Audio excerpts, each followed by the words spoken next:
جب بھی ایک آدمی کوئی سچ بات کہتا ہے، کوئی حق بات کہتا ہے، تو اسے چاہیے ہوتا ہے کہ اسے کوئی سپورٹ حاصل ہو۔ کوئی خاندان میں کوئی بات ہو جاتی ہے، کوئی جھگڑا پڑ جاتا ہے، تو ایک آدمی کہتا ہے میری حمایت کرنے والا کوئی نہ کوئی موجود ہو جو میری حمایت کر سکے، میری ہاں میں ہاں ملا، چاہے غلط ہی، لوگ غلط اور صحیح کو نہیں دیکھتے، لوگ دیکھتے بس میرے ساتھ کوئی ہاں میں ہاں ملانے والا حمایتی ہونا چاہیے۔ تو لوگوں کی حمایتی موجود ہوتے ہیں، ان کی کمر مضبوط ہوتی ہے، وہ اپنی بات کو ڈٹ کے کرتے ہیں، چاہے سچ بولیں چاہے جھوٹ بولیں۔ اب یہاں پر اللہ کے رسول صلی اللہ علیہ وسلم اکیلے تھے، ان کے ساتھ کوئی بھی نہیں تھا، صحابہ کرام تو ان کے انڈر تھے، صحابہ کرام تو ان کی بات مانتے تھے۔ اب اللہ کے رسول صلی اللہ علیہ وسلم کے پر کون حمایتی آتا، کون مددگار آتا؟ اللہ تعالیٰ جب اپنی وحی نازل فرماتے تھے اسی میں تسلی دیتے تھے، اسی میں حمایت کرتے تھے، اسی میں فرماتے تھے یہ جو قرآن تمہارے پر نازل ہو رہا ہے نا، یہ نصیحت ہے، اور تمہارے سامنے جو لوگ بیٹھے ہیں یہ مشرکین مکہ ہیں اور یہ تکبر والے لوگ ہیں اور یہ آپ کی مخالفت کر رہے ہیں۔ ان سے پہلے ہم کئی قومیں ہلاک کر چکے ہیں، انہوں نے عذاب کے وقت چیخو پکار شروع کر دی تھی، تب مخلصی کا وقت نہ رہا تھا۔ کافر اس بات پر متعجب ہیں کہ انہی میں سے ایک ڈرانے والا ان کے پاس آ گیا، اور کافر کہنے لگے یہ تو جادوگر ہے، نعوذ باللہ بڑا جھوٹا ہے، اس نے تو سب خدا کو ایک ہی الہ بنا ڈالا، یہ کیسی عجیب بات کرتے ہیں۔ اور ان کے سردار چل کے کھڑے ہوئے کہنے لگے چلو اور اپنے خداؤں کی عبادت پہ ڈٹے رہو، یہ بات تو کسی اور ہی ارادے سے کہی جا رہی ہے، یہ بات ہم نے زمانے قریب کے دین میں کبھی نہیں سنی، یہ تو بس ایک من گھڑت بات ہے۔ کیا ہم میں سے یہی ایک شخص رہ گیا تھا جس پر ذکر نازل کیا جاتا؟ میرے ذکر کے بارے میں ہی شک میں پڑے ہوئے ہیں، اور یہ اس لیے ہے کہ انہوں نے ابھی تک میرا عذاب نہیں چکھا، یا ان کے پاس آپ کے پروردگار کے رحمت کے خزانے ہیں جو ہر چیز پر غالب اور سب کو عطا کرنے والا ہے، یا یہ آسمانوں اور زمین اور ان کے درمیان کے چیزوں کی مالک ہے۔ اگر ایسی بات ہے، یعنی یہ جو مشرکین مکہ اپنے آپوں کو سمجھ رہے ہیں، یہ اس لیے ایسی بات کرتے ہیں کہ انہوں نے، اللہ تعالیٰ فرماتے ہیں میرا عذاب انہوں نے ابھی چکھا نہیں ہے۔ نمبر 2، یہ سمجھتے ہیں کہ میرے خزانے ان کے ہاتھ میں ہیں اور یہ میری چیزوں کے مالک ہیں۔ اچھا، اگر یہ مالک ہیں تو ایسا کریں کہ یہ رسیاں تان کر اوپر چڑھ جائیں، یہ تو بڑے بڑے لشکروں میں ایک معمولی سا لشکر ہے جو اسی جگہ شکست کھا جائے گا۔ ان سے پہلے، یعنی مشرکین مکہ سے پہلے، قوم نوح، قوم عاد، میخوں والا فرعون جھٹلا چکے ہیں، پھر سمود نے، قوم لوط نے، اصحاب ایکا، یہ بھی جھٹلا چکے ہیں۔ یہ واقعی بڑے بڑے لشکر تھے، ان سب نے رسولوں کو جھٹلا دیا تھا، تو ان پر میرا عذاب واجب ہو گیا۔ اب دیکھیں اللہ کے رسول صلی اللہ علیہ وسلم کو اللہ تعالیٰ کتنا تسلی دے رہے ہیں کہ دیکھو تم گھبراؤ نہیں، تمہارے پر جو آیت نازل کی جانی یہ سچی میری طرف سے، یہ نصیحت ہے، یہ ایسی بات ہے جس سے یہ لوگ نجات پائیں گے اور ان کی آخرت اچھی ہوگی۔ اگر یہ بات نہیں مان رہے تو آپ ڈریے نہیں، ان سے پہلے جتنی قومیں آئی تھیں انہوں نے بھی اسی طرح کیا تھا، انہوں نے بھی پیغمبر کا مذاق اڑایا تھا، انہوں نے بھی پیغمبر کی بات نہیں مانی تھی، انہوں نے بھی پیغمبر کے پر جو کچھ اتارا گیا تھا اسے نہیں مانتے تھے، تو ان کو ہم نے ہلاک کر دیا تھا۔ پیغمبر اکیلے نہیں تھے، تو اے پیغمبر صلی اللہ علیہ وسلم آپ بھی اکیلے نہیں ہیں، آپ بھی نہیں ڈریے، آپ بھی نہیں جھکیے، میں آپ کے ساتھ ہوں، میں بھی جیسے ان کو ہلاک کر دیا تھا ایسے ان کو بھی ہلاک کر دوں گا۔ یہ لوگ بس ایک دھماکے کے منتظر ہیں جس میں کوئی وقفہ نہیں ہوگا، اور کہتے ہیں پروردگار ہمیں ہماری چارج شیٹ میں جلدی کریں، یعنی جلد جلد ہمیں حساب دے دیں، روز روز کی باتوں سے بہتر ہے ایک ہی دفعہ میں ہمارا حساب کر دیں۔ آپ صلی اللہ علیہ وسلم ان کی باتوں پہ صبر کیجئے اور ہمارے بندے داؤد علیہ السلام کو یاد کریے۔ اب اللہ تعالیٰ اپنے پیارے پیغمبر کو مختلف پیغمبروں کے قصے سنا کر یاد کرائیں گے کہ دیکھیں پیغمبروں نے بھی مشکل حالات میں مجھے پکارا تھا اور میں نے ان کی مدد کی تھی، تو پیغمبر بھی جب مشکل حالات میں مجھے پکارتے ہیں تو عام بندوں کو بھی چاہیے کہ مشکل حالات میں مجھے پکاریں، کسی اور کو نہ پکاریں۔ ہمارے بندے داؤد علیہ السلام کو یاد کیجئے، بلا شبہ وہ صاحب قوت اور ہماری طرف رجوع کرنے والے تھے۔ رجوع کرنے والے کا کیا مطلب ہے؟ جب کوئی غلطی ہوئی فوراً اللہ تعالیٰ سے معافی مانگی، جب کوئی غلطی محسوس ہوئی فوراً اللہ تعالیٰ سے معافی مانگی، اور اللہ تعالیٰ کی طرف سے معافی مانگ کر اللہ تعالیٰ کی جناب میں پڑے رہے، جھکے رہے، عاجزی کی، اکڑے نہیں، تو بڑے اواب تھے، فوراً اللہ تعالیٰ کی طرف جاتے تھے۔ ہم نے انہیں بڑی نعمتیں دی رکھی تھی۔ کیا نعمتی تھیں؟ ہم نے پہاڑوں کو مسخر کر دیا تھا، وہ صبح شام ان کے ساتھ مل کے تسبیح کرتے تھے، اور پرندوں کو بھی جو جمع ہوتے تھے وہ سب ان کی تسبیح کی طرف متوجہ رہتے تھے۔ ہم نے ان کی سلطنت کو مضبوط بنا دیا تھا، ہم نے انہیں حکمت عطا کی اور مقدمات کے فیصلہ کرنے کی قوت بخشی تھی۔ ذی العید کا مطلب ہوتا ہے ہاتھوں والا، اور تقریباً ہر زبان میں ایسے لفظ بول کر قوت اور طاقت مراد دی جاتی جاتی ہے۔ صاحب قوت سے مراد جسمانی قوت بھی ہو سکتی ہے۔ چنانچہ بچپن میں جب آپ بکریوں کا ریوڑ چلایا کرتے تھے، جب کوئی درندہ ان پر حملہ آور ہوتا تو آپ اس کے ایک جبڑے کو پکڑ کر دوسرے اس زور سے کھینچتے کہ اسے چیر دیتے تھے۔ پھر بھی یہ آپ کی جسمانی قوت ہی تھی کہ آپ نے میدان جنگ میں جالوت کو مار ڈالا تھا۔ یعنی اللہ تعالیٰ نے خود ان کی تعریف کی ہے کہ وہ بڑے صاحب قوت تھے، بہت قوت والے ہوتے ہیں۔ ویسے بھی جو پیغمبر ہوتے ہیں نا، ان کے اندر کئی آدمیوں کی قوت موجود ہوتی ہے۔ پھر اللہ تعالیٰ نے ان کی یہ تعریف کی کہ وہ ہر حال میں اللہ تعالیٰ کی طرف رجوع کرنے والے تھے، بہت اللہ تعالیٰ کی عبادت کرتے تھے۔ آپ اپنے ذاتی اخراجات کا بوجھ بیت المال پر نہیں ڈالتے تھے، بلکہ اپنے ہاتھ کی کمائی سے خرچ چلاتے تھے۔ سوچیں کہ ہمارے کبھی وزیر اعظم اور بادشاہ اور یہ صدر وغیرہ اپنے ہاتھ کی کمائی سے کھائیں اور جو کچھ حکومت کی طرف سے آتا ہے اسے لوگوں پہ خرچ کریں، تو ہم لوگ تو ان کے کتنے مرید بن جائیں کہ یہ دیکھیں کتنے نیک دل انسان ہے کہ اپنے اوپر جو ہے ہمارے ٹیکسوں کے پیسوں سے اپنے اوپر نہیں لگاتے اور اپنے ہاتھوں سے کمائی کھاتے ہیں۔ تو یہ اتنے بڑے پیغمبر تھے کہ پہاڑ ان کی باتیں سن کے جھومتے تھے اور پرندے ان کے آگے اکٹھے ہو جاتے تھے، اور وہ اللہ تعالیٰ کی تسبیح کرتے تھے، اور ایسی تسبیح کرتے تھے کہ صبح شام کے سارے جو درخت ہیں، خجر ہیں، شجر ہیں اور پرندے ہیں اور پہاڑ ہیں، سب ان کے ساتھ مل کر تسبیح خواں ہو جاتے تھے۔ اس پر وہ اکڑتے نہیں تھے کہ دیکھو کتنی زبردست بات ہے، میں اللہ تعالیٰ کا کیسا شکر گزار، ایسا پیارا بندہ ہوں، میرے لیے اللہ تعالیٰ نے یہ سب کچھ کیا۔ نہیں، بلکہ کیا کرتے تھے، اپنے ہاتھ سے کماتے تھے اور اپنے ہاتھ کی کمائی کھاتے تھے، اور پرندے بھی ان کو جمع ہو جاتے تھے، وہ سب ان کی تسبیح کی طرف متوجہ ہوتے تھے۔ ہم نے ان کی سلطنت کو مضبوط بنا دیا تھا۔ رات کا 1/3 حصہ عبادت میں گزارتے۔ تہائی حصے کا مطلب کیا ہوتا ہے؟ ایک رات کے اگر آپ 3 حصے کریں گے تو 2 حصے سوتے تھے اور 1 حصہ عبادت کرتے تھے۔ آپ نے دن رات کے 24 گھنٹے کو اپنے اور اپنے بال بچوں میں کچھ اس طرح تقسیم کر رکھا تھا کہ کوئی وقت ایسا نہیں گزرا جب آل داؤد میں کوئی شخص اللہ کی عبادت میں مصروف نہ ہو۔ آپ نے یہ لازم کر رکھا تھا کہ ہر 3 دنوں میں 1 دن اللہ کی عبادت کے لیے تھا، 1 دن لوگوں کے مقدمات کے فیصلہ سننے کے لیے تھا، اور 1 دن سلطنت کے انتظام کے لیے تھا۔ اللہ نے آپ کو ایسی سریلی آواز بخشی تھی، اس میں ایسی شیرینی اور تاثیر تھی، جب آپ ہر روز پچھلے پہر اللہ کی حمد کے ترانے گاتے، پوری فضا مسحور ہو جاتی، پہاڑوں کی وادیوں میں ایسی گونج پیدا ہوتی، یوں محسوس ہوتا پہاڑ بھی آپ کے ساتھ اللہ کی حمد و ثنا میں شریک ہو گئے۔ پرندوں تک کہ آپ کے گرد و پیش جمع ہو کر آپ کے نغمات نہایت توجہ سے سنتے اور چہچہا کے آپ کے ہنگ آہنگ ہو جاتے تھے۔ بھلا آپ کے پاس ان مقدمہ کرنے والوں کی خبر پہنچی ہے جو دیوار پھاند کے محراب میں جا پہنچے تھے؟ جب وہ داؤد علیہ السلام کے پاس آپ پہنچے تو وہ انہیں دیکھ کے گھبرا گئے۔ کیوں گھبرا گئے؟ کہ وہ دیوار پھاند کے آئے تھے۔ اگر ہمارے گھر میں بھی کوئی گیٹ سے آئے تو ہمیں نہیں برا لگے، لیکن کوئی دیوار پھاند کے آ گئے تو ہم کہیں گے تم کس ارادے سے آئے ہو، تم دیوار پھاند کے آئے ہو کسی بری، تو اس لیے وہ ایک دم گھبرا گئے۔ وہ کہنے لگے ڈرو نہیں، ہم مقدمہ کے 2 فریق ہیں جن میں سے ایک نے دوسرے پر زیادتی کی ہے، لہٰذا ہمارے درمیان انصاف سے فیصلہ کر دیجئے اور زیادتی نہ کیجئے، ہمیں سیدھی راہ بتائیے۔ اب یہ کہہ سکتے تھے حضرت داؤد علیہ السلام پہ میں زیادتی کروں گا، میں بادشاہ ہوں، میں اللہ کا نبی ہوں، میرے لیے اتنا سب کچھ اللہ نے کیا ہے۔ لیکن دیکھیں جو انصاف طلب کرنے والے ہوتے ہیں نا، وہ اتنے مجبور ہوتے ہیں، وہ کچھ نہ کچھ زبان سے ایسے کہہ سکتے ہیں، وہ اتنے مجبور ہوتے ہیں۔ تو جب انہوں نے کہا کہ دیکھیں زیادتی نہ کریں، تو حضرت داؤد علیہ السلام نے خاموشی سے ان کی بات سنی۔ انہوں نے مقدمہ پیش کیا، یہ میرا بھائی ہے، اس کے پاس 99 دمبیاں ہیں، میرے پاس صرف 1 دمبی ہے، اب یہ کہتا ہے وہ بھی مجھے دے دو، اور گفتگو میں بھی اس نے مجھے دبا لیا ہے۔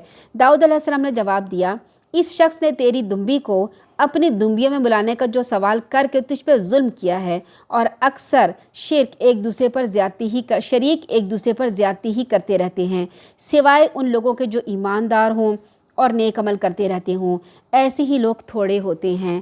اچانک داؤد علیہ السلام کو خیال آیا کہ اللہ تعالیٰ نے میری اس میں آزمائش کی ہے، چنانچہ انہوں نے اپنے پروردگار سے فوراً معافی مانگی اور رکوع میں گر گئے اور اس کی طرف رجوع کر لیا۔ کیا ان کو خیال آیا کہ 2 فریق آئے تھے، دونوں ایک دوسرے کے اوپر الزام لگا رہے تھے، ایک کہتا تھا میرے پاس 99 دمبی ہے، ایک کہتا تھا میرے پاس صرف ایک دمبی ہے، 99 دمبی والا کہتا تھا تم یہ کیا کرو گے، لاؤ یہ بھی مجھے دے دو اور میں ان کو سنبھالوں گا، تم فارغ ہو جاؤ۔ تو وہ ایک دمبی والا کہتا تھا میں کیوں اس کو یہ دوں، یہ میرے پر روب جماتا ہے اور میرے سے باتیں کرتا ہے، اور ایسی باتیں کر کے اس نے حضرت داؤد علیہ السلام کے سامنے بھی ایسی لچھے دار باتیں کی نا کہ وہ اپنی باتوں سے جیت سکتا تھا آدمی۔ تو حضرت داؤد علیہ السلام نے کہا ٹھیک ہے بھائی، تم کیوں اس کی دمبی مانگ رہے ہو کر رہے ہو، اور ایک کے حق میں فیصلہ کر دیا۔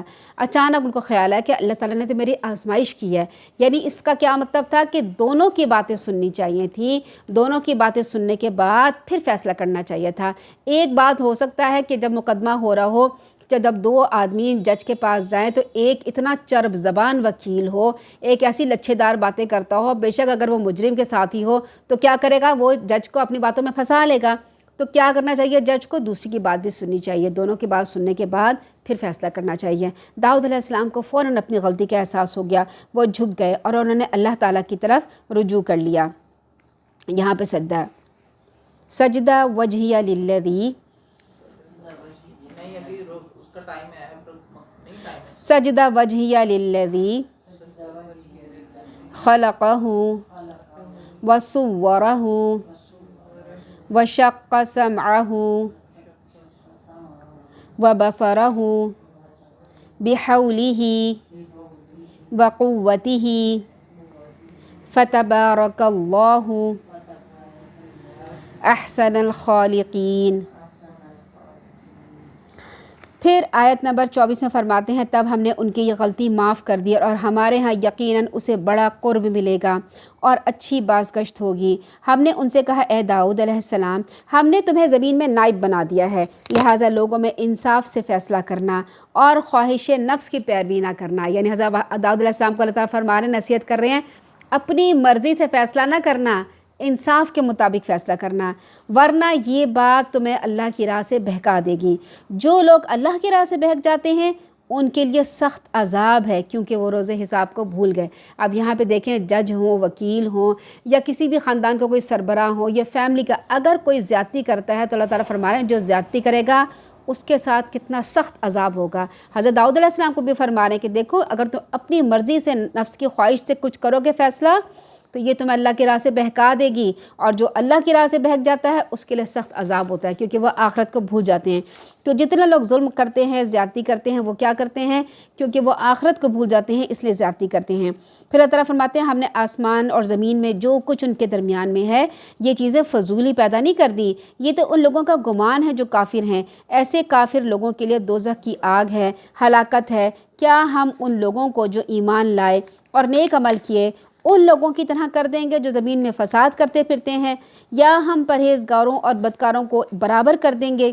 جو کتاب ہم نے آپ صلی اللہ علیہ وسلم کی طرف نازل کی ہے بڑی برکت والی ہے، تاکہ لوگ اس کی آیات میں غور و فکر کریں اور اہل دانش اور عقل اس سے سبق حاصل کریں۔ اور داؤد علیہ السلام کو ہم نے سلیمان علیہ السلام عطا کیا، وہ بہت اچھا بندہ تھا، اپنے پروردگار کی طرف کثرت سے رجوع کرنے والا تھا۔ ان کی بھی یہی خاصیت بتائے گی، جو باپ کی خاصیت تھی وہی بیٹے میں بھی خاصیت تھی۔ باپ بھی اواب تھا، بار بار اللہ کی طرف جاتے تھے، اور حضرت سلیمان علیہ السلام بھی اواب تھے، بار بار اللہ تعالیٰ کی طرف جاتے تھے۔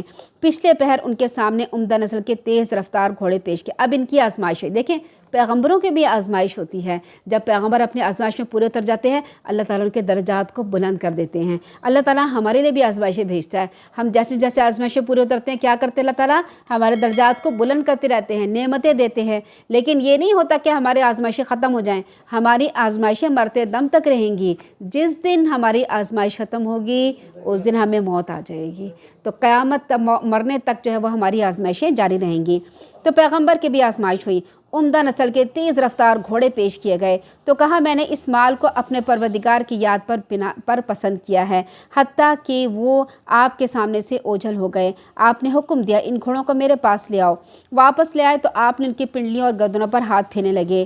نیز ہم نے سلیمان علیہ السلام کو آزمائش میں ڈالا اور اس کی کرسی پر ایک جسم لا کے ڈال دیا، پھر اس نے رجوع کر لیا۔ آپ نے کہا کہ اے میرے پروردگار مجھے معاف کر دیں، مجھے ایسی حکومت عطا فرما جو میرے بعد کسی کے شایان شان نہ ہو، بلا شبہ تو ہی سب کچھ عطا کرنے والا ہے۔ ان دونوں مثالوں کی تفاسیر بہت سی جو ہے وہ تفسیر میں بیان کی گئی ہیں، اور یہ جو دونوں مثالیں ہیں یہ قرآن کے مشکل ترین مقامات میں سے ہیں۔ مفسرین کرام نے بہت مشکل سے ان کی تفسیر کی ہے۔ عام طور سے تو ہم جب دیکھتے ہیں تو ہمیں سیدھی سی بات نظر آتی ہے کہ وہ گھوڑوں کے ساتھ پیار کر رہے ہیں، یا پھر ان کے جسم، ان کے کرسی پہ ایک تخت ڈالا گیا ہے، لیکن الفاظوں کے معنی میں، کھود کی ریت میں، غور و فکر کرنے میں بہت سی باتیں ایسی ہوتی ہیں جو عام لوگوں کو پتہ نہیں چلتی۔ اب اس میں یہ صاف مراد بات کی جا رہی ہے کہ ایک دن شام کے وقت حضرت سلیمان علیہ السلام اپنے گھوڑوں کا معائنہ کر رہے تھے اور ان کی دوڑ کرائی تاکہ وہ نظروں سے اوجھل ہو گئے۔ چونکہ یہ سارا سلسلہ جہاد کی خاطر تھا، اس لیے آپ اس شغل سے بہت محفوظ ہوئے۔ ہمیں بھی گھوڑوں کی دوڑ اچھی لگتی نا، اللہ تعالیٰ نے گھوڑے کی محبت ہمارے دل میں ڈالی ہے۔ ہم جب راستے میں کہیں گھوڑا جاتا ہے ہم اسے پلٹ پلٹ کے دیکھتے ہیں، ہمیں پیار آتا ہے، ہم دیکھتے ہیں، ہم سے خوبصورت لگتا ہے گھوڑا، دل کرتا ہے اس کو پاس سے دیکھیں، اس کے اوپر بیٹھیں۔ اللہ تعالیٰ نے اس کی محبت دل میں ڈالی ہے۔ تو ان کی محبت جو گھوڑوں کی ان کے دل میں تھی وہ جہاد کی وجہ سے تھی، وہ گھوڑے جہاد کے لیے استعمال ہوتے تھے۔ آپ اس سے بہت محفوظ ہوئے، کہنے لگے میں نے اپنے پروردگار کی یاد کی وجہ سے یہ شغل پسند کیا ہے۔ پھر گھوڑے اپنے پاس طلب کیے اور شفقت سے ان کی گردنوں اور پنڈلیوں پر ہاتھ پھیرنے لگے۔ بعض لوگ جو ہیں وہ یہ کہتے ہیں، بعض تفسیر کرنے والے، کہ جب وہ گھوڑوں کی پریڈ دیکھ رہے تھے تو ان کی عصر کی نماز قضا ہو گئی۔ انہیں پھر اس بات پہ بہت افسوس ہوا، اور پھر جب ان کو بلایا تو انہوں نے اس کی پنڈلیوں اور ان کے رانوں پر جو ہے وہ تلوار مار کے ان کو ذبح کر دیا۔ حالانکہ ایسی بات نہیں، زیادہ تر یہ بات کہی جاتی ہے کہ انہوں نے استعمال کیا ہے ردوہا علیہ فتفقہ مسحم بالسوق، یعنی مسح کرنے کا لفظ استعمال کیا ہے۔ اور مسح کرنے کا لفظ ہمارے یہاں عربی میں کیا ہوتا ہے کہ ہاتھ پھیر کر، جب ہم وضو میں مسح کرتے ہیں ہاتھ پھیرا جاتا ہے۔ تو اسی طرح سے اگر ہم ان تفسیر کو لیں کہ وہ ہاتھ پھیرنے لگے تھے یعنی گھوڑوں کو پیار کرنے لگے تھے۔ پھر اللہ تعالیٰ نے جب ان کی آزمائش ہو گئی، انہوں نے اللہ تعالیٰ سے معافی مانگ لی۔ آزمائش کے بعد انہوں نے اللہ تعالیٰ سے دعا کی کہ اے اللہ تو مجھے ایسی حکومت عطا فرما جو کسی کو نہ ملی ہو۔ تو ایک بات ہمیں نوٹ کر لینی چاہیے کہ ہمارے پر جتنی آزمائشیں آتی ہیں ہم اس آزمائش میں پورے اترتے ہیں۔ اب آپ کو کیسے پتہ چلے گا کہ ہم آزمائش میں پورے اتر گئے؟ آزمائش میں پورے جب انسان اترتا ہے جب وہ اللہ تعالیٰ کی طرف آنا شروع کر دیتا ہے، مگر غلط راستے سے نہیں کہ تعویذ گنڈے کو سمجھے کہ ہم اللہ تعالیٰ کی طرف آ گئے، یا نظر نیاز کرنے لگے، یا پیروں فقیروں کے پاس جانے لگے، کیونکہ یہ سب بھی کام ہم عبادت سمجھ کے کرتے ہیں نا۔ اگر وہ یہ سمجھے کہ بھائی ہم اس طرف آ گئے سیدھے راہ پہ تو وہ غلط راستہ ہے۔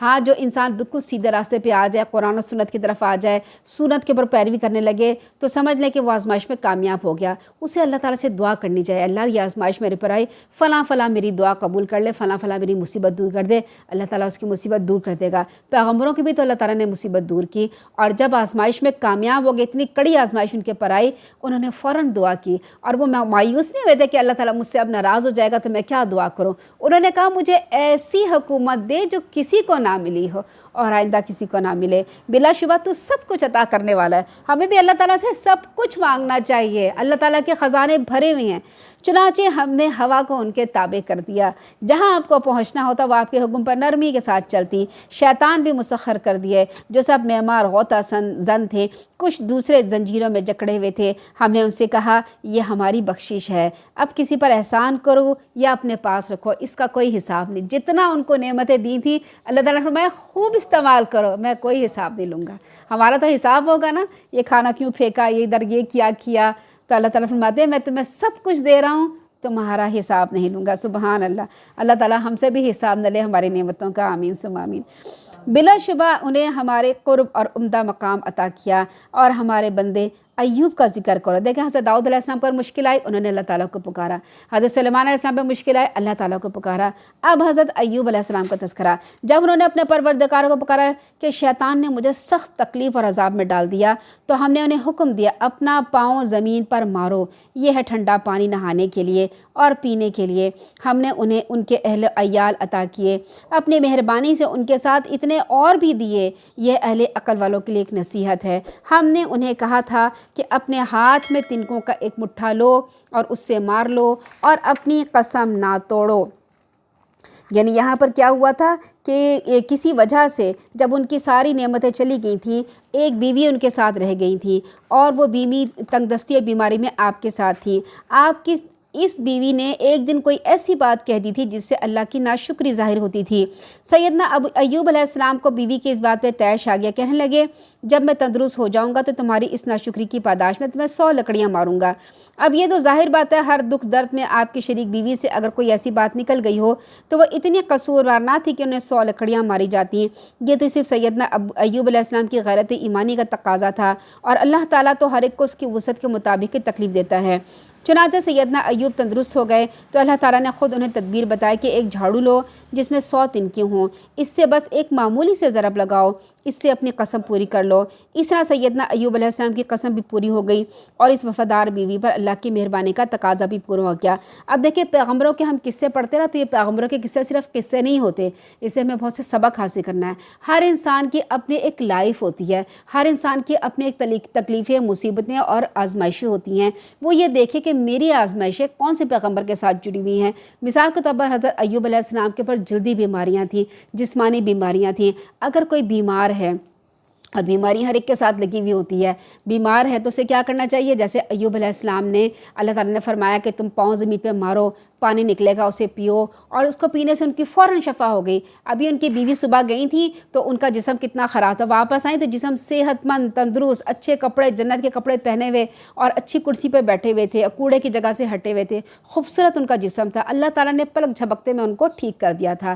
اللہ تعالیٰ ہر ایک کو پلک جھپکتے میں ٹھیک کر سکتا ہے۔ ان اللہ علی کل شیء قدیر۔ صرف نیت کی بات ہے، اخلاص کی بات ہے، اللہ پہ بھروسے کی بات ہے۔ اسی طرح اگر کوئی بیمار ہے تو اس کے لیے ایک انتہائی مجرب اور آزمودہ نسخہ ہے۔ الحمدللہ میں نے آزمایا ہوا ہے یہ کہ جب بھی کسی کو کوئی بیماری ہو، اللہ تعالیٰ کے سامنے بیٹھ کر 2 نفل پڑھیں، اللہ تعالیٰ کی خوب حمد و ثنا کریں، یعنی اللہ تعالیٰ کی تعریفیں کریں، بے شک اپنی زبان میں کریں، بے شک اسماء الحسنہ کے ذریعہ کریں، جو آپ کو نام بہت اچھے آتے ہیں، ان کا ترجمہ اور مفہوم آپ کو اچھا آتا ہے، اسی نام سے اللہ کو پکاریں اور کہیں اے ایوب علیہ السلام کے رب، جیسے تو نے ایوب علیہ السلام کو پانی سے شفا دے دی، مجھے بھی اس پانی سے شفا دے دے، یہ کہیں اور وہ پانی پی لیں۔ یقین کریں اللہ تعالیٰ آپ کو بھی شفا دے دے گا، ہر بیماری سے سیکنڈوں میں نجات دے دے گا انشاءاللہ۔ اللہ تعالیٰ فرماتے ہیں یہ میرے بندے تھے جو ہر وقت اپنے پروردگار کی طرف رجوع کرنے والے تھے، اور ہمارے بندوں ابراہیم، اسحاق اور یعقوب کو یاد کیجئے، وہ بڑی قوت عمل رکھنے والے صاحب بصیرت تھے۔ ہم نے انہیں ایک خاص صفت کی بنا پر برگزیدہ کیا، اور وہ دار آخرت کی یاد تھی، یعنی یہ سارے کے سارے پیغمبر آخرت کو یاد کرتے تھے اور آخرت کے ڈر سے اپنے عمل سیدھے رکھتے تھے۔ ہمارے ہاں وہ یقیناً نیک اور برگزیدہ لوگوں میں سے تھے۔ اسماعیل علیہ السلام، یسع علیہ السلام اور ذوالکفل کا بھی ذکر کیجئے، ان میں سے ہر ایک نیک تھا۔ یہ تو ان کا ذکر ہے، جبکہ حقیقت یہ ہے کہ سب پرہیزگاروں کے لیے اچھا ٹھکانہ ہے، یعنی ہمیشہ رہنے والے باغ جن کے دروازے ان کے لیے کھلے ہوئے ہیں، وہ ان میں تکیہ لگائے ہوئے ہوں گے، وہاں بہت سے لذیذ میوے مشروب ہوں گے، نیز ان کے پاس نگاہیں جھکانے رکھنے والی ہم عمر بیویاں بھی ہوں گی۔ یہ وہ چیزیں ہیں جن کا روز حساب کے لیے تم سے وعدہ کیا جاتا ہے، بلا شبہ یہ ہمارا رزق ہے جو کبھی ختم نہیں ہوگا۔ یہ تو تھا پرہیز، یہی ہم چاہتے ہیں نا کہ ہمارا گھر ہو، ہمارے شوہر ہو، ہمارے بچوں ہو، شوہر چاہتے ہیں ہماری بیویاں ہو، گھر ہو، اور ہمارے پاس ایسا رزق ہے جو کبھی ختم نہ ہو، ہمیشہ رہیں، ہمیشہ صحت مند رہیں، ہمیشہ تندرست رہیں، کبھی کوئی بیماری نہ آئے، امن اور عافیت، یہی اور یہ سب چیزیں صرف جنت میں ملیں گی، دنیا میں یہ چیزیں مل ہی نہیں سکتی ہیں۔ اللہ تعالیٰ فرماتے ہیں یہ تو تھا پرہیزگاروں کا انجام، اور سرکشوں کے لیے بہت برا ٹھکانہ ہوگا، یعنی دوزخ جس میں وہ داخل ہوں گے، جو بہت بری جگہ ہے، یہ ہے ان کا انجام۔ اب وہ مزہ چکھیں کھولتے ہوئے پانی کا اور پیپ کا، اور کئی قسم کی دوسری چیزوں کا۔ دیکھو یہ ایک اور لشکر ہے تمہارے پیرووں کا، تمہارے ساتھ گھسا چلا آ رہا ہے، انہیں کوئی خوش آمدید نہیں ہے، یہ بھی دوزخ میں آ رہے ہیں۔ آنے والے پہلوں کو کہیں گے نہیں، بلکہ تمہارے لیے ہی خوش آمدید نہیں ہے، لا مرحبا بکم، تمہارے لیے کوئی ویلکم نہیں ہے، یعنی یہ سب کے سب جہنم میں جا رہے ہوں گے۔ جب جنت میں جائیں گے تو فرشتے ان کا استقبال کریں گے، کہیں گے مرحبا، خوشخبریاں سنائیں گے۔ جب جہنم میں جائیں گے تو کہیں گے لا مرحبا، کوئی ویلکم نہیں ہے، دھکے دے دے کے جہنم میں ڈالا جائے گا۔ پھر وہ دعا کریں گے ہمارے رب ہمارے لیے جو اس عذاب کا سبب بنا اسے دوزخ میں دگنا عذاب دے، یعنی جو ہمیں برے اعمال کی طرف لے کے آیا اسے ڈبل عذاب دے۔ پھر وہ کہیں گے کیا بات ہے، ہمیں وہ آدمی نظر نہیں آ رہے جنہیں ہم برے لوگ شمار کیا کرتے تھے، یا ہم ان کا یوں ہی مذاق اڑاتے تھے، یا اب ہماری نگاہوں سے وہ دور ہو گئے۔ یہ بات یقیناً سچی ہے کہ دوزخی آپس میں جھگڑیں گے۔ آپ ان سے کہیے کہ میں تو محض ایک ڈرانے والا ہوں، اللہ کے سوا تمہارا کوئی الہ نہیں ہے، وہ ایک ہے، سب کو دبا کے رکھنے والا ہے، قہار ہے، وہ آسمان و زمین جو کچھ ان کے درمیان ہے سب کا پروردگار ہے، وہ غالب ہے، معاف کرنے والا ہے۔ آپ ان سے کہیے یہ ایک بہت بڑی خبر ہے جس سے تم اعراض کر رہے ہو۔ مجھے تو عالم بالا کے متعلق کچھ علم نہیں ہے جب وہ جھگڑ رہے تھے، مجھے تو صرف اس لیے وحی کی جاتی ہے کہ میں کھلا کھلا ڈرانے والا ہوں۔ جب آپ کے پروردگار نے فرشتوں سے کہا میں مٹی سے ایک انسان بنانے والا ہوں، تو جب میں اسے ٹھیک ٹھاک کر دوں اور اس میں اپنا پیدا کی ہوئی روح پھونک دوں تو تم سب اس کے سامنے سجدہ ریز ہو جانا۔ چنانچہ سب فرشتوں نے مل کے اسے سجدہ کیا سوائے ابلیس کے جو اکڑ بیٹھا اور کافروں میں سے ہو گیا۔ اللہ تعالیٰ نے اس سے پوچھا اے ابلیس، جس انسان کو میں نے اپنے ہاتھوں سے بنایا اسے سجدہ کرنے سے تجھے کس بات نے روک دیا؟ کیا تو بڑا بننا چاہتا ہے یا تو ہے ہی اونچا درجہ رکھنے والوں میں سے؟ کہنے لگا میں اس سے بہتر ہوں کیونکہ تو نے مجھے آگ سے پیدا کیا اور اسے مٹی سے پیدا کیا۔ اللہ تعالیٰ نے فرمایا نکل جا یہاں سے، تو مردود ہے، روز قیامت تک تجھ پر میری لعنت رہے گی۔ وہ کہنے لگا میرے پروردگار مجھے اس وقت تک مہلت دے جب لوگ دوبارہ اٹھائے جائیں گے۔ فرمایا اچھا تمہیں مہلت دی جاتی ہے اس دن تک جس کا وعدہ مجھے معلوم ہے۔ وہ کہنے لگا تیری عزت کی قسم میں سب انسانوں کو گمراہ کر کے چھوڑوں گا۔ کتنا سرکش تھا، اللہ کے سامنے ڈھیڑ بن گیا، اللہ کے سامنے جھکا نہیں، صرف ان بندوں کو جنہیں تو نے اپنے لیے خالص کر لیا۔ فرمایا حق بات یہ ہے کہ میں حق ہی کہا کرتا ہوں، میں جہنم کو تجھ سے اور ان سب لوگوں سے بھر دوں گا جو تیری پیروی کریں گے۔ آپ ان سے کہیے میں اس تبلیغ پر تم سے کوئی صلہ نہیں مانگتا، نہ ہی میں تکلف کر کے نبی بنا رہا ہوں، اور یہ قرآن تو اہل عالم کے لیے ایک نصیحت ہے۔ کچھ مدت بعد تمہیں خود اس خبر کی سچائی معلوم ہو جائے گی۔ اب یہاں پر آخری آیت نمبر 83 میں اللہ تعالیٰ فرماتے ہیں الا عبادک منہم المخلصین، جو خالص بندے ہیں ان کے پر تیرا زور نہیں چلے گا۔ خالص بندے کون ہوتے ہیں اور خلوص کیا چیز ہوتی ہے وہ ہم اگلی صورت میں پڑھیں گے کہ کس طرح سے اللہ تعالیٰ کے لیے توحید کو انسان اپنے لیے خالص کرتا ہے۔ اس واقعے میں یعنی ابلیس کے واقعے میں ہمیں یہ بتایا گیا ہے کہ جس نے تمہارے والدین کو جنت سے نکلوا دیا وہ تمہیں کیسے جنت میں جانے دے گا، اور تو تم اسے دوست نہ بناؤ۔ اور ہم لوگ کیا کرتے ہیں، اسی کو دوست بناتے ہیں۔ آپ سوچیں کہ آپ کے والدین، اللہ تعالیٰ جس کے والدین زندہ سلامت ہے اور انہیں سلامت صحت تندرستی عافیت میں رکھے، جن کے فوت ہو چکے ہیں انہیں ان کی مغفرت فرما دے۔ لیکن آپ سوچیں کہ آپ کے والدین کو یا آپ کے بڑوں کو کسی نے گھر سے نکال دیا ہو، دھکے دے کے نکال دیا ہو، یہاں تک کہ کپڑے بھی اتروا لیے ہوں، کوئی چیز نہ ساتھ جانے دے، آپ کے دل میں اس کی محبت ہوگی؟ کبھی بھی محبت نہیں ہوگی، بلکہ کیا کریں گے، اسے دشمن بنا کے رکھیں گے، جہاں جائیں گے اس سے بدلہ لینا چاہیں گے۔ یہی جو ہے ابلیس نے ہمارے والدین یعنی حضرت آدم اور حوا کے ساتھ کیا۔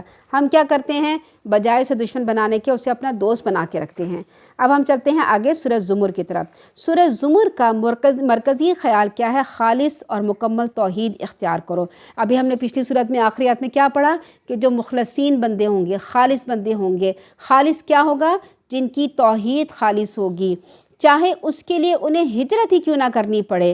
یہ 5 نبوی کے شروع میں نازل ہوئی جب قرآن کی دعوت کا چرچا عام ہو چکا تھا۔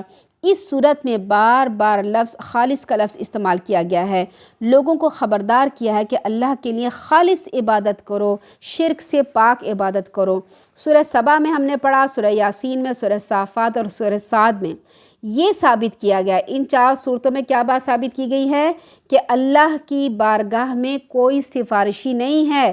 سورہ فاطر میں بیان کیا گیا ہے کہ اللہ کے سوا کوئی غیب کا جاننے والا نہیں ہے۔ جب یہ سب باتیں ثابت ہو گئی، پچھلی صورتوں میں کوئی اس کی اجازت کے بغیر سفارش نہیں کر سکتا، کوئی عالم غیب نہیں ہے سوائے اللہ کے، تو پھر عبادت دوسروں کی کیوں کرے؟ اس صورت میں یہ بتایا گیا ہے کہ پھر عبادت یعنی پکار صرف اللہ تعالیٰ کی ہوگی۔ پکار جو ہے وہ بھی عبادت ہے اور وہی اصل عبادت ہے۔ سورہ زمر شروع اللہ کے نام سے جو بڑا مہربان نہایت رحم کرنے والا ہے۔ یہ کتاب اللہ تعالیٰ غالب اور حکمت والے کی طرف سے نازل شدہ ہے۔ ہم نے اس کتاب کو آپ کی طرف حق کے ساتھ نازل کیا، لہٰذا آپ خالصتاً اس کی حاکمیت تسلیم کرتے ہوئے صرف اسی کی عبادت کیجیے۔ یاد رکھے بندگی خالصاً اللہ ہی کے لیے ہے۔ جن لوگوں نے اللہ کے علاوہ کارساز بنا رکھے ہیں وہ کہتے ہیں ہم تو ان کی عبادت صرف اس لیے کرتے ہیں کہ وہ ہمیں اللہ سے قریب کر دیں گے۔ یعنی یہ جو ایک آیت نمبر 2 ہے سورہ زمر کی، انا انزلنا الیک الکتاب بالحق، فَاعْبُدِ اللَّهَ مُخْلِصًا لَهُ الدِّينَ۔ یہ پورے قرآن کا خلاصہ ہے، کیونکہ اس میں یہ بیان کیا جا رہا ہے ایک اللہ تعالیٰ کی عبادت کرو، ایک اللہ کی عبادت کے لیے بلایا جا رہا ہے، ایک اللہ تعالیٰ کے لیے خالص ہو جاؤ۔ یہ پورے قرآن کا خلاصہ ہے کہ اللہ تعالیٰ ہمیں پورے قرآن میں یہ فرما رہے ہیں کہ ایک اللہ کی عبادت کے لیے آ جاؤ۔ جن باتوں میں یہ اختلاف کر رہے ہیں یقیناً ان کے درمیان اللہ تعالیٰ فیصلہ کر دے گا۔ اللہ ایسے شخص کو ہدایت نہیں دیتا جو جھوٹا اور منکر ہو۔ اللہ اگر کسی کو بیٹا بنانا چاہتا تو وہ اپنی مخلوق میں سے جسے چاہتا چن لیتا، مگر وہ تو ایسی باتوں سے پاک ہے۔ قرب الہی کا وسیلہ سیدنا ابو ہریرہ، یعنی اب یہاں پر کیا ہے کہ یہاں پر اللہ تعالیٰ فرما رہے ہیں آیت نمبر 3 میں کہ وہ کہتے ہیں، یعنی مشرکین مکہ کہتے ہیں کہ ہم تو ان کی عبادت، کن کی عبادت؟ یہ جو بت پڑے ہیں خانہ کعبہ میں، ان کی عبادت صرف اس لیے کرتے ہیں کہ وہ ہمیں اللہ سے قریب کر دیں گے۔ آج کے دور میں لوگوں کا کیا ایٹیچیوڈ ہے؟ یہی رویہ ہے۔ غیر اللہ کو، یعنی اللہ کے سوا جو بزرگوں کے پاس جاتے ہیں اور ان کے حضور نظر و نیاز پیش کرتے ہیں، مشرکوں کی دلیل ہمیشہ یہ ہوا کرتی ہے ہم یہ کام اس لیے کرتے ہیں کہ یہ چھوٹے خدا ہماری گزارش اور التجا اللہ تعالیٰ تک پہنچا دیں گے، اللہ تعالیٰ سے سفارش کر دیں گے۔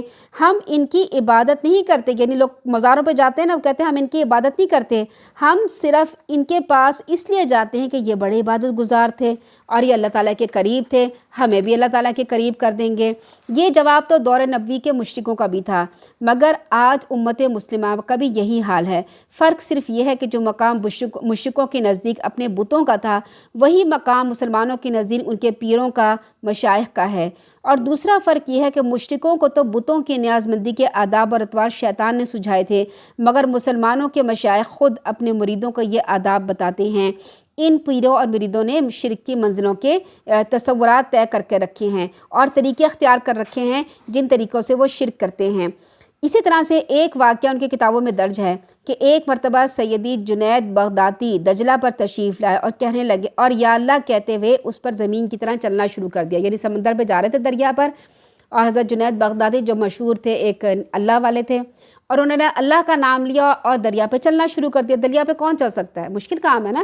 انہوں نے چلنا شروع کر دیا، یہ قصہ ایک طرح کا، انہوں نے چلنا شروع کر دیا۔ اب کیا ہوا کہ اسے بھی پار جانے کی ایک اور شخص آیا، اسے بھی پار جانے کی ضرورت تھی، کوئی اس وقت کشتی میں موجود نہ تھا۔ جب اس نے حضرت کو، یعنی جنید بغدادی کو جاتے ہوئے دیکھا، کہنے لگا میں کس طرح ہوں؟ فرمایا، جو جنید بغدادی نے فرمایا بولو یا جنید کہو اور میرے پیچھے آ جاؤ۔ اس نے یہی کیا، دریا پر زمین کی طرح چلنے لگا۔ جب بیچ دریا کے پہنچا تو شیطان نے دل میں وسوسہ ڈالا کہ حضرت خود تو یا اللہ کہتے ہیں اور مجھ سے یا جنید کہلوا دیا ہے، میں بھی یا اللہ کہوں گا۔ تو اس نے یا اللہ کہا اور ساتھ ہی غوطہ کھایا، پکارا یا حضرت میں چلا۔ فرمایا تو حضرت جنید بغدادی کہتے ہیں وہی کہو یا جنید جو میں کہہ رہا ہوں، تو پھر دریا سے پار ہو جاؤ۔ عرض کیا یہ کیا بات ہوئی؟ آپ کہتے ہیں کہ آپ تو خود تو یا اللہ کرتے ہیں اور دریا پار کرتے ہیں، مجھے کہتے ہیں کہ میں یا جنید کہوں تو پھر میں دریا پار کروں گا، اگر میں یا اللہ کہتا ہوں تو میں ڈوب جاتا ہوں۔ تو فرمایا اے نادان، ابھی تک تو جنید تک نہیں پہنچا ہے، اللہ تک رسائی تیری کیسی ہو سکتی ہے؟ یعنی ایسی باتیں کر کر سادہ لوگ مسلمانوں کو دھوکہ دیتے ہیں اور مسلمانوں کو کہتے ہیں پہلے تم ہمیں تو مانو، اس کے بعد تم اللہ کے پاس جاؤ۔ حالانکہ اللہ تعالیٰ فرماتے ہیں قرآن میں تمہارے شہرک سے بھی زیادہ قریب ہوں، تم مجھے پکارو میں تمہاری پکار کا جواب دوں گا، تم مجھے بلاؤ میں تمہاری مدد کروں گا، تم دوسروں کے پاس کیوں جاتے ہو؟ اور یقین رکھیں ایک انسان کسی دوسرے انسان کے پاس مانگے اور جا کے کہے کہ میری فلاں مدد کرو، جسے وہ مدد نہ کرنا چاہے، تو مدد کرنے والا ایک دفعہ کر دے گا، دوسری دفعہ برا منائے گا کہ یہ میرے پاس روز آ جاتا ہے، روز مانگنے آ جاتا ہے، جبکہ اللہ تعالیٰ فرماتے ہیں کہ میرے پاس آؤ، میرے سے مانگو۔ اللہ تعالیٰ مانگنے سے خوش ہوتے ہیں کہ ہم اللہ تعالیٰ سے مانگیں۔ پھر اللہ تعالیٰ کیا فرماتے ہیں؟ اللہ تعالیٰ اگر کسی کو بیٹا بنانا چاہتا تو وہ اپنی مخلوق میں سے جس کو چاہتا بیٹا بنا لیتا، مگر وہ تو ایسی باتوں سے پاک ہے، سب پر غالب ہے۔ اس نے زمین اور آسمان کو حق کے ساتھ پیدا کیا، وہ رات کو دن پر، دن کو رات پہ لپیٹتا ہے، سورج چاند کو کام پہ لگا دیا، ہر ایک مقررہ وقت تک یوں ہی چلتا رہے گا۔ یاد رکھو وہی سب پر غالب اور بخش دینے والا ہے۔ اس نے تمہیں ایک جان سے پیدا کیا، پھر اسے اس کی بیوی بنائی اور تمہارے لیے مویشیوں میں سے 8 نر و مادہ پیدا کیے، تمہیں تمہیں تمہاری ماؤں کے پیٹوں میں سے 3 تاریک پردوں میں سے ایک کے بعد دوسری شکل دیتے ہوئے پیدا کرتا ہے۔ یہ سب باتیں اللہ نے بتائی ہیں، تو پھر اسی طرح پیدا کرنے والوں کو صرف اللہ ہی سمجھتا ہے، اور اللہ ہی کو یہ معلوم ہے کہ کون کیسے پیدا کیا جا رہا ہے، اور یہ 3 تاریکیوں میں بچہ کیسے پیدا ہوتا ہے۔ اللہ تعالیٰ کے حیرت انگیز کارناموں میں سے ایک کارنامہ ہے کہ ہر فیٹس، ہر بچہ، خواہ وہ انسان کا ہو یا حیوان کا، تہ بتہ 3 تاریکیوں کے اندر پرورش پاتا ہے۔ تینوں پردے اس فیٹس کو بیرونی آفتوں سے محفوظ رکھتے ہیں، تب جا کر بچہ جو ہے وہ پیدا ہونے کے قابل بنتا ہے۔ ان میں پہلا پردہ ماں کا پیٹ کا ہے، دوسرا پیٹ کے اندر رحم کا، تیسرا رحم کے اندر ایک اور جھلی ہے جس میں بچہ محفوظ ہوتا ہے۔ اس عرصے میں اس جنین پر یعنی فیٹس پر کئی مراحل گزرتے ہیں۔ پہلے وہ ایک چھوٹا سا نطفہ ہوتا ہے، پھر خون جمع ہوا بنتا ہے، پھر گوشت کا لوتھڑا بنتا ہے، پھر اس میں روح پھونکی جاتی ہے، اور بعد میں اس کے شکل و صورت بنتی ہے۔ یہ سب کچھ 3 تاریکیوں کے اندر ہی اندر ہوتا ہے، اور 3 تاریکیوں میں سے جب بچہ نکلتا ہے تو وہ کبھی باپ کی شکل کا ہوتا ہے، کبھی ماں کی شکل کا ہوتا ہے، اور کبھی حضرت یوسف علیہ السلام کی شکل و صورت کا خوبصورت ترین بچہ بنتا ہے۔ آپ کبھی سوچیں، اندھیرا ہے، آنکھیں بند ہیں، آنکھوں پہ ہاتھ رکھ کے آپ کچھ لکھنے کی کوشش کریں، بجائے لکھنے کے آپ کیڑے مکوڑے ڈال دیں گے اور آپ سے کچھ نہیں لکھا جائے گا۔ اور وہ اللہ تعالیٰ 3 اندھیروں میں اتنی خوبصورت صورت بناتا ہے، اتنی خوبصورت صورت بناتا ہے۔ اور دوسری بات ہے کہ ماں باپ کو معلوم ہی نہیں ہوتا ہمارے پیٹ میں کیا پل رہا ہے۔ اگر الٹرا ساؤنڈ سے معلوم کرا لیا کہ جنس کیا ہے، صرف وہی معلوم ہو سکتا ہے، کبھی کبھی وہ بھی غلط ہو جاتی ہے، لیکن والدین کو معلوم نہیں اس کی آنکھیں کیسی ہیں، رنگ کیسا ہے آنکھوں کا، ناک کیسی ہے، کھڑی ہے، بیٹھی ہے، اس کی زبان کیسی ہے، اس کے ہونٹ کیسے، اس کی شکل، اس کے بال، اس کی کیسی تقدیر ہوگی، یہ نیک بخت ہوگا، بدبخت ہوگا، عمر کیا ہوگی، تعلیم، کچھ نہیں معلوم۔ سب کچھ کرنے والا اللہ ہے۔ ماں اپنے پیٹ میں بچے کو لیے 9 ماہ پھرتی ہے، لیکن ماں کو یہ پتہ ہی نہیں چلتا کہ کیسا بچہ ہم لے کے آئیں گے۔ جیسے سب کو انتظار ہوتا ہے، ویسے ماں کو بھی انتظار ہوتا ہے کہ کیسا بچہ ہوگا۔ تو اللہ تعالیٰ فرماتے ہیں 3 تاریکیوں میں پیدا کرتا ہوں۔ یہ ہے اللہ، ان صفات کا تمہارا پروردگار، بادشاہی پھر اسی کی ہے، اس کے سوا کوئی الہ نہیں، پھر تم کہاں سے پھیر دیا جاتے ہو؟ اگر تم کفر کرو گے تو اللہ یقیناً تم سے بے نیاز ہے، لیکن وہ اپنے بندوں کے لیے کفر پسند نہیں کرتا۔ اگر تم شکر کرو گے تو وہ اسے تمہارے لیے پسند کرتا ہے۔ کوئی جو گناہ کا بوجھ اٹھانے والا کسی دوسرے کا گناہ کا بوجھ نہیں اٹھائے گا۔ وہ تمہیں اپنے پروردگار ہی کیا واپس جانا ہے، وہ تمہیں بتا دے گا تم کیا کرتے رہے ہو۔ بلا شبہ وہ سینوں کے راز تک جانتا ہے۔ جب انسان کو کوئی تکلیف پہنچتی ہے تو وہ اپنے پروردگار کی طرف رجوع کرتے ہوئے اسے پکارتا ہے، پھر جب وہ اسے اپنے نعمت سے نوازتا ہے تو یوں بھول جاتا ہے جیسے اس سے پہلے اس نے اپنے پروردگار کو پکارا ہی نہ تھا۔ اللہ کے شریک بنانے لگتا ہے، دوسروں کو بھی اس کی راہ سے بہکا دے۔ اسے کہیے اپنے کفر کا تھوڑا سا فائدہ اٹھا لو۔ اس آیت میں اللہ تعالیٰ نے ایک دنیا دار اور جاہل قسم کے انسان کی فطرت بیان کی ہے، جو مزاروں پر جمعرات کو حاضری دینے میں اپنی سب سعادت سمجھتا ہے۔ اس سے زیادہ اسے نہ دین کی سمجھنے کی ضرورت ہے، نہ وہ اس کے لیے کوئی کوشش کرتا ہے۔ وہ یہ سمجھتا ہے کہ یہ دنیا بس اللہ کے ان پیاروں کے سہارے قائم ہے، جو ان مقبروں مزاروں میں موجود ہیں، زندہ ہیں اور لوگوں کی مدد کر رہے ہیں۔ کچھ ایسے ہی عقیدے مشرکین مکہ کے اپنے بتوں سے وابستہ تھے۔ ایسے لوگوں کو جب کوئی مصیبت آ جاتی، موت سامنے کھڑی نظر آنے لگتی تو صرف اللہ کو پکارتے، اب اللہ کے ان پیاروں کو بھول جاتے۔ اس کی وجہ یہ ہوتی کہ سارے مشرکوں کا کبھی اس بات پہ اتفاق نہیں ہو سکا کہ اللہ کے بعد وہ کون سی ہستی ہے جو مصیبت کو دور کر سکتی ہے۔ کسی کے نزدیک ایک بزرگ ہوتا ہے، کسی کے نزدیک دوسرا بزرگ ہوتا ہے، البتہ اللہ کی ذات پر سب جمع ہو جاتے ہیں اور سب اللہ کو پکارنے لگتے ہیں۔ پھر جب اللہ اس مصیبت سے نجات دے دیتا ہے اور انہیں سکھ چین نصیب ہو جاتا ہے تو پھر اللہ کو بھول جاتے ہیں۔ اب ان کی ساری نیاز مندیاں بس اللہ کے پیاروں کے لیے رہ جاتی ہیں۔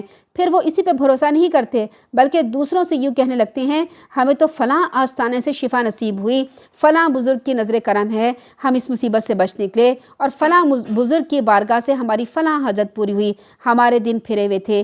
اس طرح دوسرے بہت سے لوگوں کو بھی ان حضرتوں کے معتقد بنا دیتے ہیں۔ ہر جاہل اپنے اسی طرح کے تجربے کر کر کے عوام میں گمراہی پھیلا دیتا ہے۔ اللہ تعالیٰ فرماتا ہے تو یقیناً اہل جہنم میں سے ہے۔ کیا ایسا شخص بہتر ہے یا جو رات کے وقت قیام کرتا ہے، سجدے میں عبادت کرتا ہے اور آخرت سے ڈرتا ہے اور اپنے پروردگار کی رحمت کا امیدوار ہوتا ہے؟ اور آپ ان سے پوچھئے کیا جاننے والے اور نہ جاننے والے دونوں برابر ہو سکتے ہیں، مگر ان باتوں سے سبق تو وہی حاصل کرتے ہیں جو اہل عقل والے ہوں۔ آپ کہہ دیجئے اے میرے بندو جو ایمان لے آئے ہو، اپنے پروردگار سے ڈرتے رہو۔ جو لوگ نیک کام کرتے ہیں ان کے لیے اس دنیا میں بھی بھلائی ہے، اور اللہ کی زمین وسیع ہے، بلا شبہ صبر کرنے والوں کا ان کا اجر دے دیا جائے گا۔ اب اس میں ایک دوسرے شخص کی بات بیان کی گئی ہے۔ دوسرا وہ شخص ہے جو تنگی اور ترشی اور خوشحالی ہر طرح کے حالات میں صرف اللہ تعالیٰ پہ بھروسہ کرتا ہے اور اسے ہی پکارتا ہے، رات کے اندھیروں میں اس کی حضور سجدہ ریز ہوتا ہے، اسی سے ڈرتا ہے اور اسی سے اس کی رحمت کی توقع بھی رکھتا ہے۔ اللہ تعالیٰ ایسے شخص کو عالم یا جاننے والے کے نام سے پکارتے ہیں، خواہ وہ پڑھا لکھا نہ ہو، خواہ وہ پرائمری پاس بھی نہ ہو، البتہ یا اس نے دینی کتابیں بھی نہ پڑھ رکھی ہوں، وہ صرف ایک اللہ کی طرف جاتا ہے تو اللہ تعالیٰ نے اسے عالم کہا ہے۔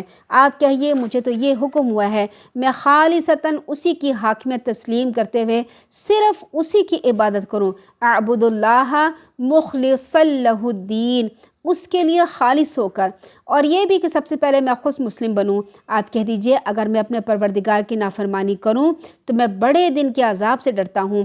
آپ کہیے میں تو اپنے دین کو خالص کرتے ہوئے اللہ کی عبادت کرتا ہوں۔ بار بار خلوص کی ذکر آ رہا ہے۔ ہم نے پچھلی صورت کے آخر میں پڑھا تھا نا کہ صرف مخلص بندوں کو شیطان نہیں بہکا سکے گا، تو یہاں مخلص بندوں کی ڈیفینیشن بتائی جا رہی ہے کہ کون ہوتے ہیں مخلص بندے۔ تو مجھے چھوڑ کر جس کی عبادت کرنا چاہتے ہو کرتے رہو۔ کہیے اصل میں تو خسارہ اٹھانے والے وہ لوگ ہیں جنہوں نے قیامت کے دن اپنے آپ کو، اپنے گھر والوں کو خسارے میں ڈال دیا۔ دیکھو یہی بات سری خسارہ ہے، سری نقصان ہے۔ ان کے اوپر بھی آگ کے سائبان ہوں گے، ان کے نیچے بھی آگ کے سائبان ہوں گے۔ اسی بات سے اللہ اپنے بندوں کو ڈراتا ہے، اے میرے بندو مجھ سے ڈرتے رہو۔ جو لوگ طاغوت کی عبادت کرنے سے بچتے رہتے ہیں اور اللہ تعالیٰ کی طرف رجوع کرتے ہیں ان کے لیے خوشخبری ہے، لہٰذا میرے بندوں کو خوشخبری دے دیجئے۔ طاغوت کا معنی کیا ہوتا ہے؟ طاغوت کا معنی عموماً بت یا شیطان کر لیا جاتا ہے۔ ان الفاظ سے اس کا پورا معنی ادا نہیں ہوتا۔ طاغوت سے مراد ہر وہ چیز ہے جس کی اللہ کے مقابلے میں اطاعت یا عبادت کی جاتی ہو، یا وہ خود اللہ کے مقابلے میں اپنی اطاعت یا عبادت لوگوں سے کروانا پسند کرتا ہو۔ گویا طاغوت سے مراد دنیا دار چودھری حکمران بھی ہو سکتے ہیں، کوئی ادارہ بھی ہو سکتا ہے، بت شیاطین اور جنات بھی ہو سکتے ہیں، ایسے پیر فقیر بھی ہو سکتے ہیں جو اللہ کے مقابلے میں اپنی اطاعت کروانا پسند کرتے ہیں اور شریعت پر اپنے طریقے کو ترجیح دیتے ہیں۔ جو بات کو توجہ سے سنتے ہیں پھر اس کی بہترین پہلو کی پیروی کرتے ہیں، یہی وہ لوگ ہیں جنہیں اللہ تعالیٰ نے ہدایت بخشی، اور یہی دانشمند لوگ ہیں۔ آیت نمبر اللہ تعالیٰ 19 میں فرماتے ہیں، کیا جس شخص پر عذاب کی بات ثابت ہو چکی ہو تو اے نبی آپ ایسے شخص کو چھڑا سکتے ہیں جو آگ میں گر چکا ہو، لیکن جو لوگ اپنے پروردگار سے ڈرتے رہتے ہیں ان کے لیے بالا خانے ہیں جن کے اوپر بالا خانے بنے ہوئے ہیں اور ان کے نیچے نہریں بہہ رہی ہیں۔ یہ اللہ کا وعدہ ہے، اللہ اپنے وعدے کے کبھی خلاف ورزی نہیں کرتا۔ کیا تم دیکھتے نہیں ہو اللہ وہ ہے جو آسمان سے پانی برساتا ہے، پھر زمین میں چشمے بنا کر اس پانی کو آگے چلا دیتا ہے، پھر اس سے مختلف رنگوں کی کھیتیاں پیدا کرتا ہے، پھر وہ جوبن پر آتی ہیں، پھر تم دیکھتے ہو کہ وہ زرد پڑ جاتی ہیں، پھر وہ اسے بھس بنا دیتا ہے۔ بلا شبہ اہل عقل کے لیے اس میں بڑا سبق ہے۔ یہ ایک کھیت کی بات بیان کی گئی ہے۔ جو لوگ گاؤں میں رہتے ہیں اور کھیتوں کو دیکھا ہوا ہے انہوں نے، وہ دیکھتے ہوں گے کہ کس طرح محنت کر کے زمین کو نرم کیا جاتا ہے، پھر اس میں بیج ڈالا جاتا ہے، پھر بیج کی حفاظت کی جاتی ہے، پرندے نہ آ کے چگ کے لے جائیں، انہیں کوئی کیڑا نہ لگ جائے، کوئی سنڈی نہ آ کے لگ جائے۔ جب پودا نکلتا ہے تو پھر اس کو بھی کیڑوں سے بچایا جاتا ہے، تو اس کی حفاظت کی جاتی ہے۔ راتوں کا اندھیروں میں نکل کر اس کو پانی دیا جاتا ہے، پانی پہ کتنی لڑائیاں ہوتی ہیں پانی دینے کی، پھر آخر کار وہ کھیتی بنتی ہے۔ کھیتی بنتی ہے، اس سے فائدہ حاصل کرتے ہیں، اس کے بعد کھیتی آہستہ آہستہ زرد ہونا شروع ہوتی ہے، زرد ہوتے ہوتے ختم کے کوڑا ہو کے صاف ہو جاتی ہے، پھر دوبارہ میدان کھیت جو ہوتا ہے وہ میدان بن جاتا ہے، پھر دوبارہ اس کے اوپر فصل لگتی ہے۔ تو اللہ تعالیٰ فرماتے ہیں اس میں بڑی عقل ہے عقل والوں کے لیے۔ کیا اس میں نشانی ہے؟ انسان اسی طرح پیدا ہوتا ہے اور اسی طرح سے اس کو پرورش کی جاتی ہے۔ راتوں کو ماں باپ اٹھ کر اپنی نیند قربان کر کے بچے کو پالتے ہیں، اسے بڑا کرتے ہیں، اس پہ اپنی جوانی لگا دیتے ہیں، ساری اپنی طاقتیں قوتیں لگا دیتے ہیں۔ بچہ بڑا ہو جاتا ہے اور بچہ بڑا ہو کے جوان ہو جاتا ہے، اور مائیں اور والدین جو ہوتے ہیں وہ بوڑھے ہونا شروع ہو جاتے ہیں۔ آہستہ آہستہ بوڑھے ہوتے ہوتے زرد ہو جاتے ہیں، ہڈیاں اور سارا جسم ان کا کمزور ہو جاتا ہے۔ آہستہ آہستہ جو ہے والدین ان کی زندگی سے نکل جاتے ہیں اور ان کی جگہ دوسری فصل تر یعنی ان کی اولاد کھڑی ہو جاتی ہے۔ تو اللہ تعالیٰ فرماتے ہیں کہ یہ میں تمہیں ہر روز دکھاتا ہوں۔ سورج بھی آتا ہے، یہ بھی ایک مثال ہے، سورج آتا ہے، اوپر چڑھتا ہے، پھر اس کو زوال ہوتا ہے۔ اسی طرح تمہاری زندگی میں بھی یہی زوال ہے، تم ایک دن پیدا ہوتے ہو، ایک دن جوان ہوتے ہو، پھر تمہارے بھی زوال ہوتا ہے۔ اللہ تعالیٰ فرماتے ہیں اس میں عقل والوں کے لیے بڑا سبق ہے۔ پھر اللہ تعالیٰ فرماتے ہیں بھلا جس شخص کا سینہ اللہ تعالیٰ نے اسلام کے لیے کھول دیا وہ اپنے پروردگار کی طرف سے ایک روشنی پر ہو، اس شخص کی طرح ہو سکتا ہے جو کوئی سبق نہیں لیتا۔ لہٰذا ان لوگوں کے لیے ہلاکت ہے جن کے دل اللہ کے ذکر سے سخت ہو جاتے ہیں، یہی لوگ سری گمراہی میں ہیں۔ یعنی اللہ نے جو سینہ کھولنے کا ذکر کیا ہے، اس میں کیا بات ہے کہ سینہ کیسے کھلتا ہے، شرح صدر کیسے ہوتا ہے؟ دل میں اس طرح کا یقین پیدا ہو جائے جس میں کسی قسم کا کوئی شک و شبہ نہ رہے، یعنی اللہ کے بارے میں، اللہ کی آیتوں کے بارے میں کوئی شک و شبہ نہ رہے۔ یہ ہے شرح صدر کا مفہوم۔ اور انسان اس راہ میں پیش آنے والی مشکلات کا مقابلہ کرنے کے لیے اس طرح تیار ہو جائے کہ اس سے پیچھے ہٹنا کسی قیمت پہ گوارا نہ ہو۔ گویا ایسے شرح صدر اللہ ہی کی توفیق سے ہوتا ہے، اور یہ توفیق بھی اسی شخص کو اللہ تعالیٰ دیتا ہے جو حق بات کو قبول کرنے پر آمادہ ہوتا ہے۔ اللہ تعالیٰ فرماتے ہیں اللہ نے بہترین کلام نازل کیا جو ایسی کتاب ہے جس کے مضامین ملتے جلتے ہیں، بار بار دہرائے جاتے ہیں، جن سے ان لوگوں کے رونگٹے کھڑے ہو جاتے ہیں۔ اب ہم کہتے ہیں نا بار بار اس میں ایک بات کیوں اللہ تعالیٰ نے بیان کی؟ مثال کے طور پر جنت کی بات کیوں بیان کی؟ جنت میں بالا خانے ہوں گے، اونچے اونچے گھر ہوں گے، نیچے نہریں بہہ رہی ہوں گی۔ پھر جہنم کے بارے میں بار بار اللہ تعالیٰ نے فرمایا۔ پھر اللہ تعالیٰ ایک بار بار فرماتے ہیں کہ اس میں بڑی آیت ہیں، بڑی نشانی ہے۔ سورج کے بارے میں بار بار بیان کرتے ہیں، چاند کے بارے میں بار بار۔ آپ نے نوٹ کیا ہوگا کہ بہت سے قصے ریپیٹ کیے جاتے ہیں، لیکن مختلف اینگل سے۔ اب ہم کہیں گے کہ بھئی یہ بار بار بات کیوں کی گئی؟ ایک ہی بات اللہ تعالیٰ کر دیتے، ہم اسی کو دیکھ لیتے، پڑھ لیتے، بار بار کہنے کی کیا ضرورت تھی؟ تو بات یہ ہے کہ انسان کا لفظ نسیان سے نکلا، یعنی بھول جانے سے۔ ہم بھول جاتے ہیں اور ہمیں بات یاد نہیں رہتی ہے، تو اللہ تعالیٰ ہمیں بار بار یاد کراتا ہے۔ پھر دوسری بات یہ کہ انسان کی زندگی ایسی ہوتی ہے کہ اسے روز ایک کام دہرانے ہوتے ہیں، اور جو کام ہم اپنی مرضی سے دہرا رہے ہوتے ہیں نا وہ ہمیں برے نہیں لگتے۔ مثال کے طور پر ہمیں روز نیند آتی ہے، ہم روز رات کو سونے چلے جاتے ہیں، اگر ہمیں ایک رات سونے کا نہ ملے تو ہمارا سارا دن خراب ہو جاتا ہے۔ ہم روز 3 ٹائم کھانا کھاتے ہیں یا 2 ٹائم کھانا کھاتے ہیں، ایک دفعہ ہمیں کھانا نہ ملے تو ہماری روٹین خراب ہو جاتی ہے۔ روز ہم کھانا پکاتے ہیں، روز ہم بچوں میں بیٹھتے ہیں، روز ہم روٹین کے کام کرتے ہیں، ہمیں برے نہیں لگتے کیونکہ وہ ہماری ضرورت ہوتی ہے۔ اسی طرح اللہ تعالیٰ نے بھی قرآن میں بار بار بار بار ہمیں آیتیں بتائی ہیں، بار بار دہرا کے بتائی ہیں تاکہ ہمیں وہ اچھی طرح یاد ہو جائیں۔ اللہ تعالیٰ فرماتے پھر جو قیامت کے دن سخت عذاب کو اپنے چہرے پہ روکے گا اس کی بے بسی کا کچھ اندازہ ہو سکتا ہے، اور ظالموں سے کہا جائے گا کہ اپنے ان کرتوتوں کا مزہ چکھو جو تم کیا کرتے تھے۔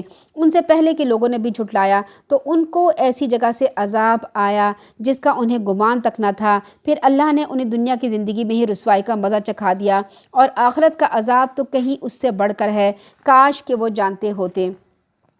پھر یہاں پر اللہ تعالیٰ فرما رہے ہیں آیت نمبر 38 میں، آیت نمبر 23 میں یہ فرمایا ہے کہ ان کی جلدیں جب وہ قرآن پڑھتے ہیں تو کیا ہوتا ہے، ان کی جلدیں نرم پڑ جاتی ہیں اور دل نرم ہو جاتے ہیں، اللہ کے ذکر کی طرف راغب ہو جاتے ہیں۔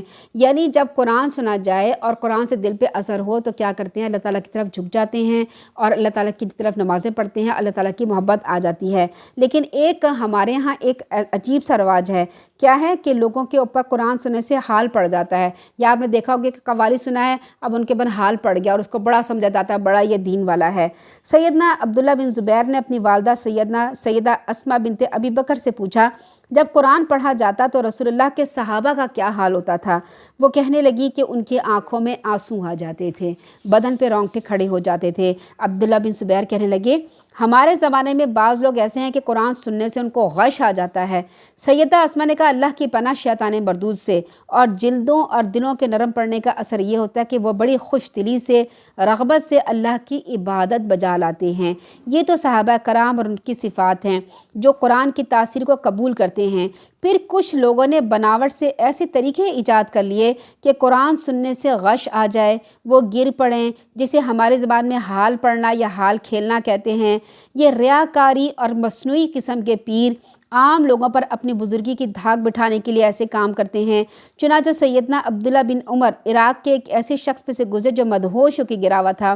انہوں نے پوچھا اسے کیا ہوا؟ کہنے لگا یہ قرآن سنتا ہے تو اس کا یہی حال ہوتا ہے۔ سیدنا عبداللہ کہنے لگے ہم بھی اللہ سے ڈرتے ہیں مگر گرتے نہیں ہیں، اور ایسے لوگوں کے پیٹ میں شیطان ہوتا ہے۔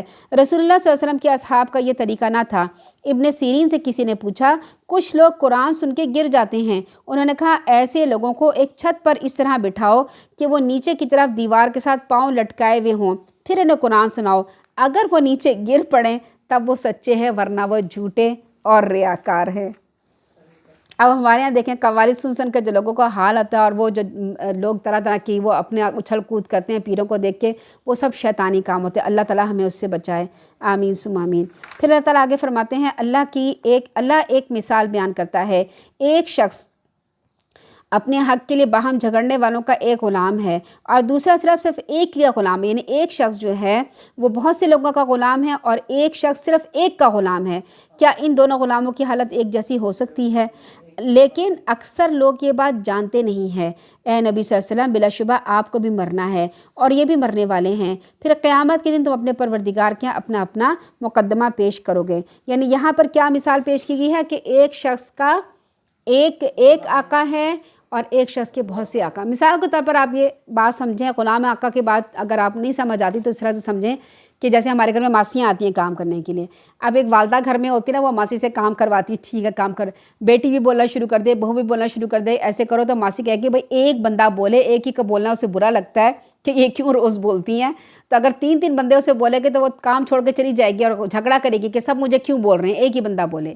اسی طرح اللہ تعالیٰ فرماتے ہیں کہ ایک آدمی جس کا ایک آقا ہو وہ زیادہ بہتر ہے، یہ ایک آدمی جس کے بہت سارے آقا ہوں، کبھی کسی کام کے لیے بلا رہا ہے، کبھی کسی کام کے لیے دوسرا آقا اس کو بلا رہا ہے، تو وہ تو غلام اس کا پاگل ہو جائے گا کہ بھئی میں کس کی بات مانوں کس کی بات نہ مانوں۔ تو یہاں پہ جو مثال جو ہے وہ ایک مشرک کی مثال دی جا رہی ہے، یعنی مشرک بہت سے لوگوں کو اپنا رب مانتا ہے، اور ایک موحد کی جو ایک توحید پہ ہوتا ہے، ایک اللہ کو مانتا ہے۔ مشرک کئی معبودوں کا غلام ہوتا ہے، اسے یہ فکر رہتی ہے کہ اگر ایک کی حاضری اور نظر نیاز دے کر اس کو خوش کرنے کی کوشش کی تو دوسرا بزرگ کہیں بگڑ نہ جائے اور اسے کوئی غضب نہ پہنچا دے، اسی کھینچا تانی میں وہ پریشان رہتا ہے۔ اس کے مقابلے میں جو توحید پہ ہوتا ہے وہ اسے صرف ایک اللہ کی رضامندی طلب ہوتی ہے، پھر چونکہ وہ اللہ ہی کا بن کے رہ جا ہے، اللہ بھی ہر آڑے وقت میں اس کی دستگیری فرماتا ہے، مصیبتوں سے نجات دیتا ہے، انعامات سے نوازتا ہے۔ ظاہر ہے ان دونوں کی حالت ایک جیسی نہیں ہو سکتی، اسے سمجھنے کے لیے کسی لمبے چوڑے فلسفے کی ضرورت نہیں، بلکہ سیدھا بات ہے۔ اب تو ظاہر ہے کہ اس مثال میں معبودوں سے مراد پتھر کے بت تو مراد نہیں تھے، بلکہ وہ پیر فقیر زندہ فقیر ہوتے ہیں جو کیا کرتے ہیں، جو بن کے بیٹھ جاتے ہیں اور لوگوں کو اپنا مرید بنا لیتے ہیں۔ پھر اس میں اللہ تعالیٰ فرماتے ہیں کہ اکثر لوگ یہ بات نہیں جانتے، اے نبی آپ کو مرنا ہے اور یہ بھی مرنے والے ہیں، قیامت کے دن تم اپنے پروردگار کے اپنا مقدمہ پیش کرو گے۔ اللہ تعالیٰ اس میں فرما رہے ہیں کہ میرے نبی آپ پر بھی موت آنے والی ہیں، اور یہ بھی خوش نہ ہو، یہ بھی مرنے والے ہیں، پھر آپ سب میرے پاس آ جائیں گے، پھر میں فیصلہ کر دوں گا۔ تو پھر ابو بکر نے یہ والی آیتیں جب اللہ کے رسول فوت ہو گئے تھے تو ابو بکر صدیق رضی اللہ تعالیٰ نے یہ آیتیں تلاوت کی تھی اور بتایا تھا کہ جو محمد صلی اللہ علیہ وسلم کی پوجا کرتا تھا وہ سن لے وہ فوت ہو چکے ہیں، اور جو اللہ کی عبادت کرتا تھا وہ سن لے کہ وہ ہمیشہ زندہ رہے گا، اسے موت نہیں ہے۔ یعنی اللہ کے رسول صلی اللہ علیہ وسلم جو تھے وہ بھی انسان تھے۔ آگے اللہ تعالیٰ فرماتے ہیں پھر اس شخص سے بڑھ کے ظالم کون ہوگا جس نے اللہ ہی پر جھوٹ باندھ دیا جب سچی بات اس کے سامنے لائی اور اسے جھٹلا دیا۔ کیا ایسے کافروں کا دوزخ میں ٹھکانہ نہیں ہے؟ اور جو شخص سچی بات لایا جس نے اس کی تصدیق کی، یہی لوگ پرہیزگار اور متقی ہیں، جو کچھ وہ چاہیں گے ان کے لیے ان کے پروردگار کے ہاں موجود ہے۔ یعنی جو بھی اب ہماری زندگی میں کیا ہوتا ہے کہ ہمیں جو ہم چاہیے ہوتا ہے ہمیں وہ نہیں ملتا۔ ہر انسان پریشان کیوں ہے اپنی زندگی میں؟ کیونکہ وہ کہتا ہے میں نے جو چاہیے تھا مجھے وہ نہیں ملا، مجھے جیسا شوہر چاہیے تھا، جیسے والدین چاہیے تھے، جیسے بچے جو خدمت گار پر وہ چاہیے تھے مجھے ویسے نہیں ملا، جیسی نوکری چاہیے تھے مجھے ویسے نہیں ملی، جیسی مجھے صحت چاہیے تھی ویسے۔ ہر انسان یوں پریشان ہے کہ اس کے دل کی خواہش پوری نہیں ہوئی۔ اللہ تعالیٰ فرماتے ہیں تم جنت میں جو خواہش کرو گے میں تمہیں دوں گا، جو تم دل سے نکالو گے میں تمہیں دے دوں گا۔ پھر اللہ تعالیٰ فرماتے ہیں جو کچھ چاہیے میں وہ اللہ تعالیٰ کے یہاں موجود ہوگا۔ نیکی کرنے والوں کا یہی بدلہ ہے تاکہ اللہ ان سے وہ برائیاں دور کر دے جو انہوں نے کی تھی، جو اچھے کام وہ کرتے رہے ہیں انہی کے لحاظ سے ان کا اجر عطا کرے گا۔ کیا اللہ تعالیٰ اپنے بندے کو کافی نہیں ہے؟ اور یہ لوگ آپ صلی اللہ علیہ وسلم کون سے ڈراتے ہیں جو اس کے معبود ہیں اور جسے اللہ گمراہ کر دے اسے کوئی ہدایت دینے والا نہیں، جسے اللہ ہدایت دے دے اسے کوئی گمراہ نہیں کر سکتا۔ کیا اللہ سب پر غالب اور انتقام لینے والا نہیں ہے؟ اگر آپ ان سے پوچھیں کہ آسمانوں اور زمین کو کس نے پیدا کیا تو یقیناً کہیں گے اللہ نے پیدا کیا۔ آپ انہیں کہیے بھلا دیکھو تو جنہیں تم اللہ کے سوا پکارتے ہو، اگر اللہ مجھے کوئی تکلیف پہنچانا چاہے تو تمہارے ان معبود جو یہ کھڑے ہیں اس کی پہنچائی ہوئی تکلیف کو دور ہٹا سکتے ہیں؟ یا اگر وہ مجھ پر رحمت کرنا چاہیں تو یہ رحمت کو کون روک سکتا ہے؟ آپ ان سے کہیے مجھے اللہ کافی ہے، اور بھروسہ کرنے پر اسی پر بھروسہ کرنے والے اسی پر بھروسہ کرتے ہیں۔ آپ ان سے کہیے میری قوم تم اپنی جگہ کام کرتے رہو، میں اپنی جگہ کام کرتا رہوں گا، پھر جلد ہی تمہیں معلوم ہو جائے گا۔ یعنی اب ایک انسان جو ہے نا، اس سے یہ مثال سے یہ بھی بات سمجھ آتی ہے کہ کوئی خاندان میں لوگ جو ہوتے ہیں وہ شرک میں اور غلط طرف جا رہے ہوتے ہیں، اچانک ان میں سے اللہ تعالیٰ کسی ایک بندے کو ہدایت دیتا ہے اور وہ سیدھے راستے کی طرف آ جاتا ہے۔ اب اس کے لیے ایک مشکل، تو اس کے دل کو اطمینان تو آ گیا کہ میں سیدھے راستے پہ آ گیا ہوں، لیکن ایک مشکل بھی کھڑی ہو گئی ہے، اس نے اپنے خاندان والوں سے ٹکر لے لی ہے۔ خاندان والے کہیں گے اچھا تم تو یہ بدعت کرتے تھے، نظر نیاز کرتے تھے، یہاں جاتے تھے، اب تمہیں کیا ہو گیا؟ اب تم نے کیا یہ باتیں نئی باتیں پڑھ لی ہیں اور تم ان باتوں پر عمل کرنا شروع کر دیا ہے؟ تو کیا ہوتا ہے کہ وہ اکیلا بندہ رہ جاتا ہے، اس کے اوپر مشکلات آتی ہیں۔ تو کیا کرنا چاہیے؟ حسبی اللہ، اور اللہ تعالیٰ پر جو ہے توکل کرنا چاہیے اور کہنا چاہیے اللہ میرا دوست ہے، اللہ میرا سہارا ہے، اللہ ہی مجھے اس حالات سے نکالے گا۔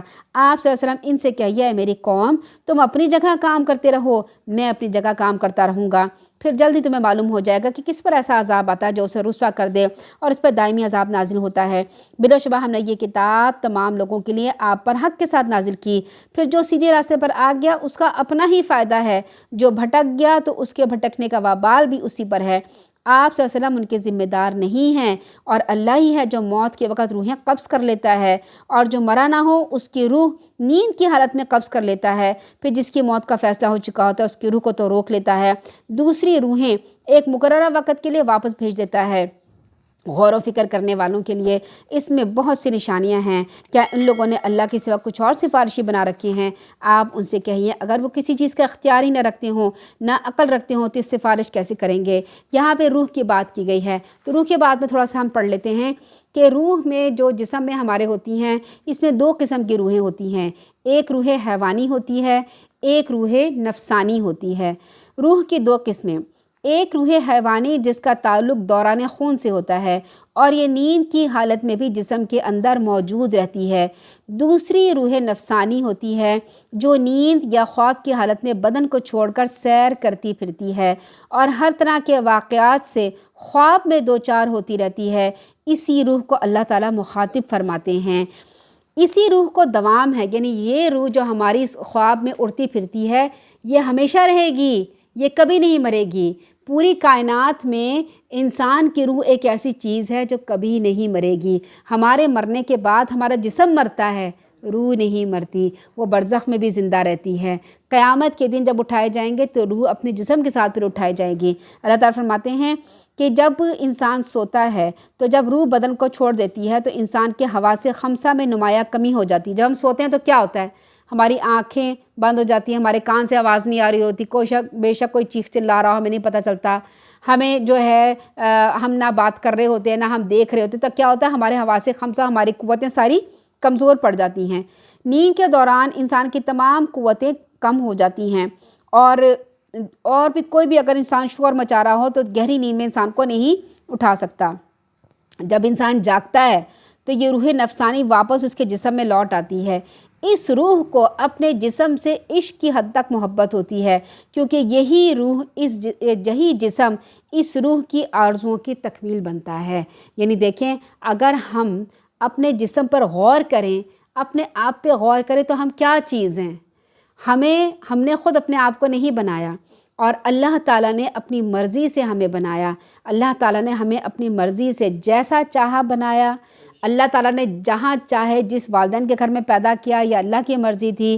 اللہ تعالیٰ نے ہمارے بہن بھائی جو بنائے یہ اللہ تعالیٰ کی مرضی تھی، جو ماحول تھا وہ اللہ تعالیٰ کی مرضی، ہمارے جسم کا ایک ایک اعضاء اللہ کی مرضی کا، ہماری صحت، ہماری تقدیر، ہماری جسم، ہمارے اندر، ہماری سوچ، ہمارے خیالات، ہمارا ماحول، ہمارا معاشرہ، ہمارے شوہر، ہمارے بچے، ہمارا محلہ، سب اللہ تعالیٰ کی مرضی کا ہے۔ تو ہمارا جسم بھی اللہ تعالیٰ کی مرضی کا ہے، اور ہماری روح وہ بھی اللہ تعالیٰ کی طرف کی ہے۔ تو ہمارے پاس اپنا کیا ہے؟ ہمارے پاس اپنا کچھ بھی نہیں ہے، سب کچھ اللہ تعالیٰ کا عطا کیا ہوا ہے۔ تو ہماری جو روح ہے نا، اسے کچھ کرنا ہوتا ہے، اسے کچھ کرنے کے لیے اللہ تعالیٰ نے جسم دیا ہے۔ ہماری روح چاہتی ہے اللہ کی عبادت کرے تو اللہ تعالیٰ نے اسے جسم دے دیا، اب جسم سے ہم عبادت کرتے ہیں۔ اگر جو چاہتا ہے کہ وہ نافرمانی کرے، قتل و غارت کرے، اسے جسم دے دیا، اب وہ اس مدر سے اللہ تعالیٰ کی نافرمانی کرے۔ تو روح جو کروانا چاہتی ہے وہ اس جسم کے ذریعے کراتی ہے، اور یہ جسم سے اسے بڑا عشق ہوتی ہے، بڑا محبت ہوتی ہے، یہ روح نفسانی ہوتی ہے۔ پھر اللہ تعالیٰ فرماتے ہیں یہ روحوں کے بارے میں ہے کہ ان دونوں قسموں کی روحوں کا آپس میں نہایت گہرا اور قریبی تعلق ہوتا ہے، کیونکہ یہ ایک ہی اکائی کے دو جزء ہوتے ہیں، یعنی یہ ایک ہی چیز کے دو حصے ہوتے ہیں۔ روح نفسانی اگر خواب میں کسی بات پر، کسی چیز سے لطف اندوز ہوتی ہے، خوش ہوتی ہے، تو انسان جاگنے پر حشاش بشاش اچھا خواب نظر آ جائے کیا ہوتا ہے؟ بڑے خوش ہوتے ہیں، آج ہماری والدہ نظر آ گئی، بڑی اچھی تھی، انہیں جنت میں ہم نے دیکھا، بڑا اچھا لباس پہنے ہوئے دیکھا، سارا دن خوش گزرتا ہے۔ یا اپنے آپ کو خانہ کعبہ میں کھڑے ہوئے دیکھا، سارا دن خوش، ہمارا اتنا اچھا گزرتا ہے، ہم نے اتنا اچھا خواب دیکھا۔ اور کہیں اگر ہم برا خواب دیکھ لیں، کوئی خوفناک چیز دیکھ لیں، کوئی بری چیز دیکھ لیں، ڈر کے مارے اٹھ جائے، سارا دن ہمارا مقدر، سارا دن ہمارا گزرتا ہے، ایک بوجھ سا ہمارے پر ہوتا ہے، یا اللہ ہم نے کیا دیکھ لیا۔ تو روح حیوانی کا تعلق صرف بدن سے ہوتا ہے، بدن نہ ہو تو روح کا کوئی وجود نہیں ہوتا، اور یہ روح تو بدن کے بوسیدہ ہونے یا فنا ہونے کا بھی انتظار نہیں کرتی، بلکہ موت کے ساتھ ختم ہو جاتی ہے۔ اس کے ختم ہونے سے بدن نہیں کہلاتا، بلکہ میت اور لاش کہلاتا ہے۔ دونوں قسم کی روحوں میں سے کسی بھی ایک قسم کی روح کے خاتمے سے دوسری قسم کی روح کا جسم سے تعلق خود بخود ختم ہو جاتا ہے۔ مثلاً یوں سمجھیے، ایک شخص سوتے میں کوئی خواب دیکھ رہا ہے، کسی دوسرے شخص نے اسے سوتے میں قتل کر ڈالا، اب روح نفسانی جو کہیں سیر کرتی پھر رہی تھی، اب وہ دوبارہ جسم میں داخل نہیں ہوگی، بلکہ اللہ تعالیٰ اسے وہیں قبض کر لیں گے۔ اس کے برعکس صورت یہ ہے کہ اللہ تعالیٰ کسی انسان کی روح نفسانی کو خواب میں قبض کر لیں تو بستر پر سونے والا آدمی بھی بغیر کسی حادثے بیماری کے مر جاتا ہے۔ اللہ تعالیٰ موت کی حالت میں روح نفسانی کو قبض کرتا ہے، نیند کی حالت میں، اور یہی وہ روح ہے جسے انایا یا ایگو کہا جاتا ہے۔ اس لحاظ سے نیند بھی بہت حد تک موت کے مشابہ ہوتی ہے، اسی لیے سوتے وقت ہمیں دعا سکھائے گی، وہ ہے اللہم بسمک اموت و احیا، اے اللہ میں تیرے ہی نام سے مرتا ہوں، تیرے ہی نام سے زندہ ہوتا ہوں۔ اور بیدار ہوتے وقت دعا سکھائے الحمدللہ الذی احیانا بعدما اماتنا والیہ النشور، سب تعریف اللہ کے لیے ہے جس نے ہمیں مارنے کے بعد دوبارہ زندہ اٹھا دیا اور اس کے حضور حاضر ہونا ہے۔ وہ اللہ ہمیں ہر روز سلا کر موت کا نمونہ دکھاتا ہے، پھر اس کے بعد زندہ کرتا رہتا ہے۔ وہ اس بات پہ بھی پوری طرح قدرت رکھتا ہے، حقیقی موت کے بعد دوبارہ زندہ کرے گا۔ اللہ تعالیٰ فرماتے ہیں آسمان و زمین میں اسی کی حکومت ہے، پھر تم اسی کی طرف لوٹائے جاؤ گے۔ جب ایک اللہ کا ذکر کیا جاتا ہے تو لوگ جو آخرت پہ ایمان نہیں رکھتے ان کے دل گھٹ جاتے ہیں، جب اللہ کے سوا دوسروں کا ذکر کیا جاتا ہے ان کی باتیں کھل جاتی ہیں۔ آپ کہیے اے اللہ آسمان و زمین کے پیدا کرنے والے، غیب اور حاضر کو جاننے والے، تو ہی اپنے بندوں میں سے ایسی چیز کا فیصلہ کرے گا جس میں وہ اختلاف کر رہے ہیں۔ اور یہ بات بالکل سچی بات ہے۔ آپ کسی گاؤں والے کو، کسی بزرگ، کسی پیر، کسی مزار پہ جانے والے بندے کو کہیں گے کہ بھئی ایک اللہ سے مدد مانگو، ایک اللہ تمہاری مدد کرے گا، کہے گا چھڈو جی، ایک اللہ سے بات، اللہ تعالیٰ ہماری بات سیدھا منہ پہ کہتے ہیں اللہ تعالیٰ ہماری بات نہیں مانتا، اللہ تعالیٰ ہماری بات قبول نہیں کرتا، نعوذ باللہ۔ اور جب کہیں کہ بزرگ پیر کے پاس آ رہے او جی وہ بزرگ تو ہماری ہر بات سن لیتے ہیں، ہم تو جھولیاں پھیلاتے ہیں، تو فلاں کی بھی ہوگی، فلاں کی بھی ہوگی، فلاں۔ تو اللہ تعالیٰ فرمانے جب ایک اللہ کی بات کی جائے تو دل گھٹ جاتا ہے، جب اپنے بزرگوں کی بات کے دل خوش ہو جاتا ہے۔ یہ کیسے تم فیصلہ کرتے ہو؟ میرے پاس آؤ گے میں سب کا فیصلہ چکا دوں گا۔ اگر ان ظالموں کو زمین کی ساری دولت میسر ہو، اتنی اور بھی ہو، روز قیامت کے دن برے عذاب سے بچنے کے لیے فدیہ میں دینے کو تیار ہو جائیں گے۔ یعنی ایک ہمارے پاس کیا چیزیں ہوتی ہیں، اگر انسان عورت دیکھے نا اس کے پاس زیور ہے، کتنا زیور ہوتا ہے، کسی کے پاس 10 کلو 20 کلو، چلو 100 کلو اگر زیور ہو جائے تو کتنا سے ایک گٹھری بن جائے گا، بس اس سے زیادہ تو نہیں بنے گا۔ اور اگر ساری دنیا کے لوگوں کا زیور سمیٹ لیں تو کتنا بن جائے گا، ایک ملک جتنا، یا جتنی زمین ہے، زمین پر جو زمین ہے 25% اتنی بھر جائے گی۔ اللہ تعالیٰ فرماتے ہیں کہ اگر قیامت کے دن اس زمین کو میں پورا سونے سے بھر دوں، پوری چیزوں سے بھر دوں، وہ آدمی کہے گا اللہ تو یہ سونا لے لے، میری جان بخش دے۔ تو اللہ تعالیٰ کہتے ہیں کہ بھائی تم آج دنیا میں ایک اللہ کو مان لو، جو تھوڑا سا میں نے تقاضا کیا نا زکوٰۃ دے دو، بس اتنا دے دو، تمہاری جان بخشی ہو جائے گی۔ تو تم صرف ایک اللہ کو مان لو، وہ تم مانتے نہیں ہو۔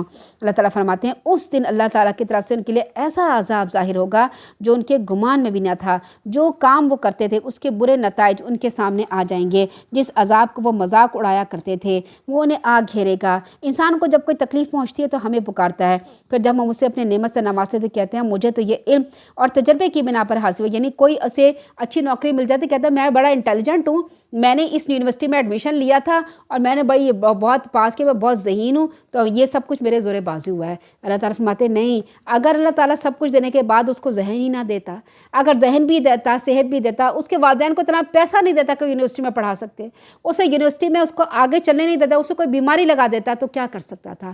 کچھ نہیں کر سکتا تھا۔ سب کچھ اللہ کا دیا ہوا ہے، سب کچھ اللہ کا دیا ہوا ہے۔ تو اللہ تعالیٰ فرماتے ہیں کہ وہ کہتا ہے کہ مجھے تو یہ چیز اپنی علم اور تجربے کی بنا پر حاصل ہوئی، بات یہ نہیں ہے، یہ تو ایک آزمائش ہے، مگر اکثر لوگ جانتے ہی نہیں ہیں۔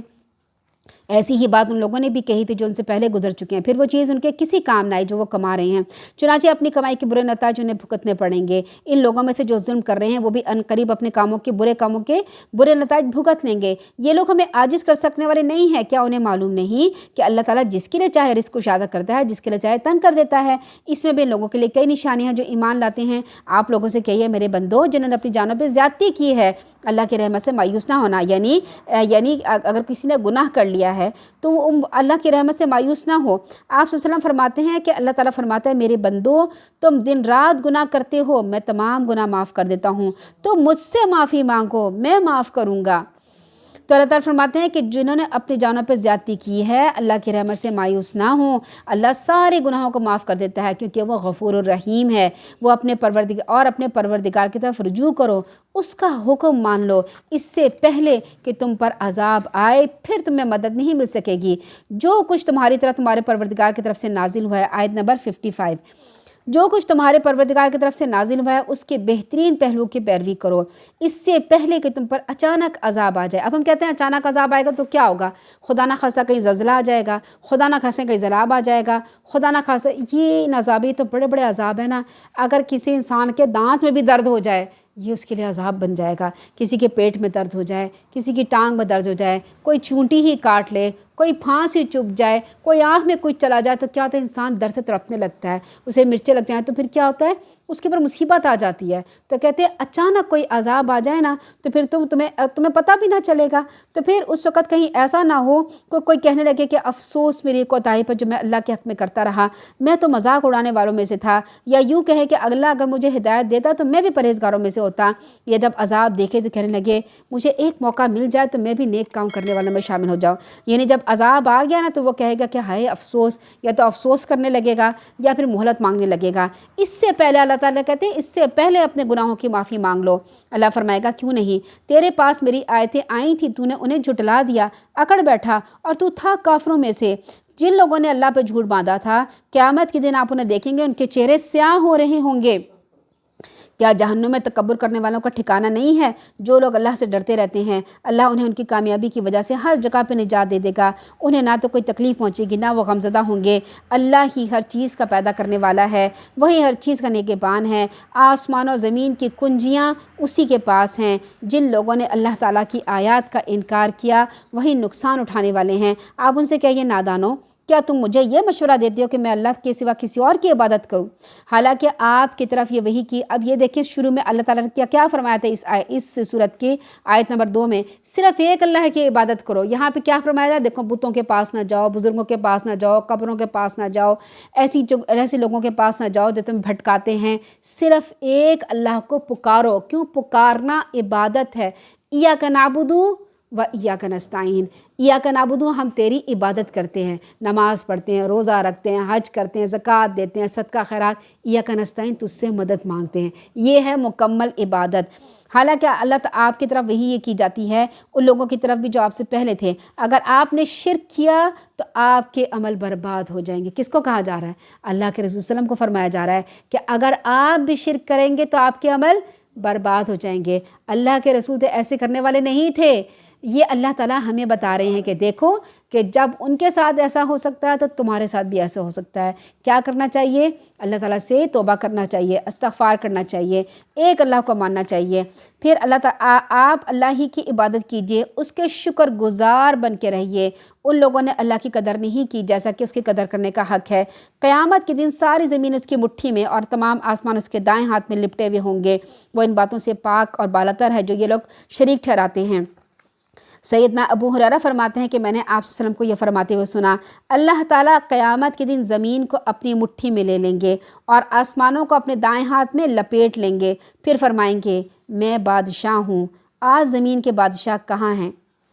سیدنا عبداللہ بن مسعود فرماتے ہیں یہودیوں کا ایک عالم آپ صلی اللہ علیہ وسلم کے پاس آیا، کہنے لگا محمد صلی اللہ علیہ وسلم، ہم اپنی کتابوں میں یہ لکھا ہوا پاتے ہیں اللہ تعالیٰ قیامت کے دن آسمانوں کو ایک انگلی پر، زمینوں کو ایک انگلی پر، درختوں کو ایک انگلی پر، پانی اور گیلی مٹی کو ایک انگلی پر، باقی تمام مخلوق کا ایک انگلی پر اٹھائے گا، پھر فرمائے گا میں بادشاہ ہوں۔ یہ سن کر آپ صلی اللہ علیہ وسلم اتنا ہنسے کہ آپ صلی اللہ علیہ وسلم کے دانت ظاہر ہو گئے۔ آپ صلی اللہ علیہ وسلم نے اس عالم کی تصدیق کی، یعنی اللہ تعالیٰ جو ہے وہ سب قیامت کے دن ساری کائنات کو اپنی مٹھی میں لے لیں گے۔ اللہ تعالیٰ فرماتے ہیں کہ جب سور پھونکا جائے گا تو جو بھی آسمان اور زمین میں جو مخلوق موجود ہے سب بے ہوش ہو کے گر پڑیں گے مگر جسے اللہ تعالیٰ بچانا چاہے۔ پھر جب دوسری بار سور پھونکا جائے گا تو فوراً سب کے سب اٹھ کے دیکھنے لگیں گے اور زمین اپنے پروردگار کے نور سے جگمگا اٹھے گی اور سب کی کتاب اعمال لا کر رکھ دی جائے گی۔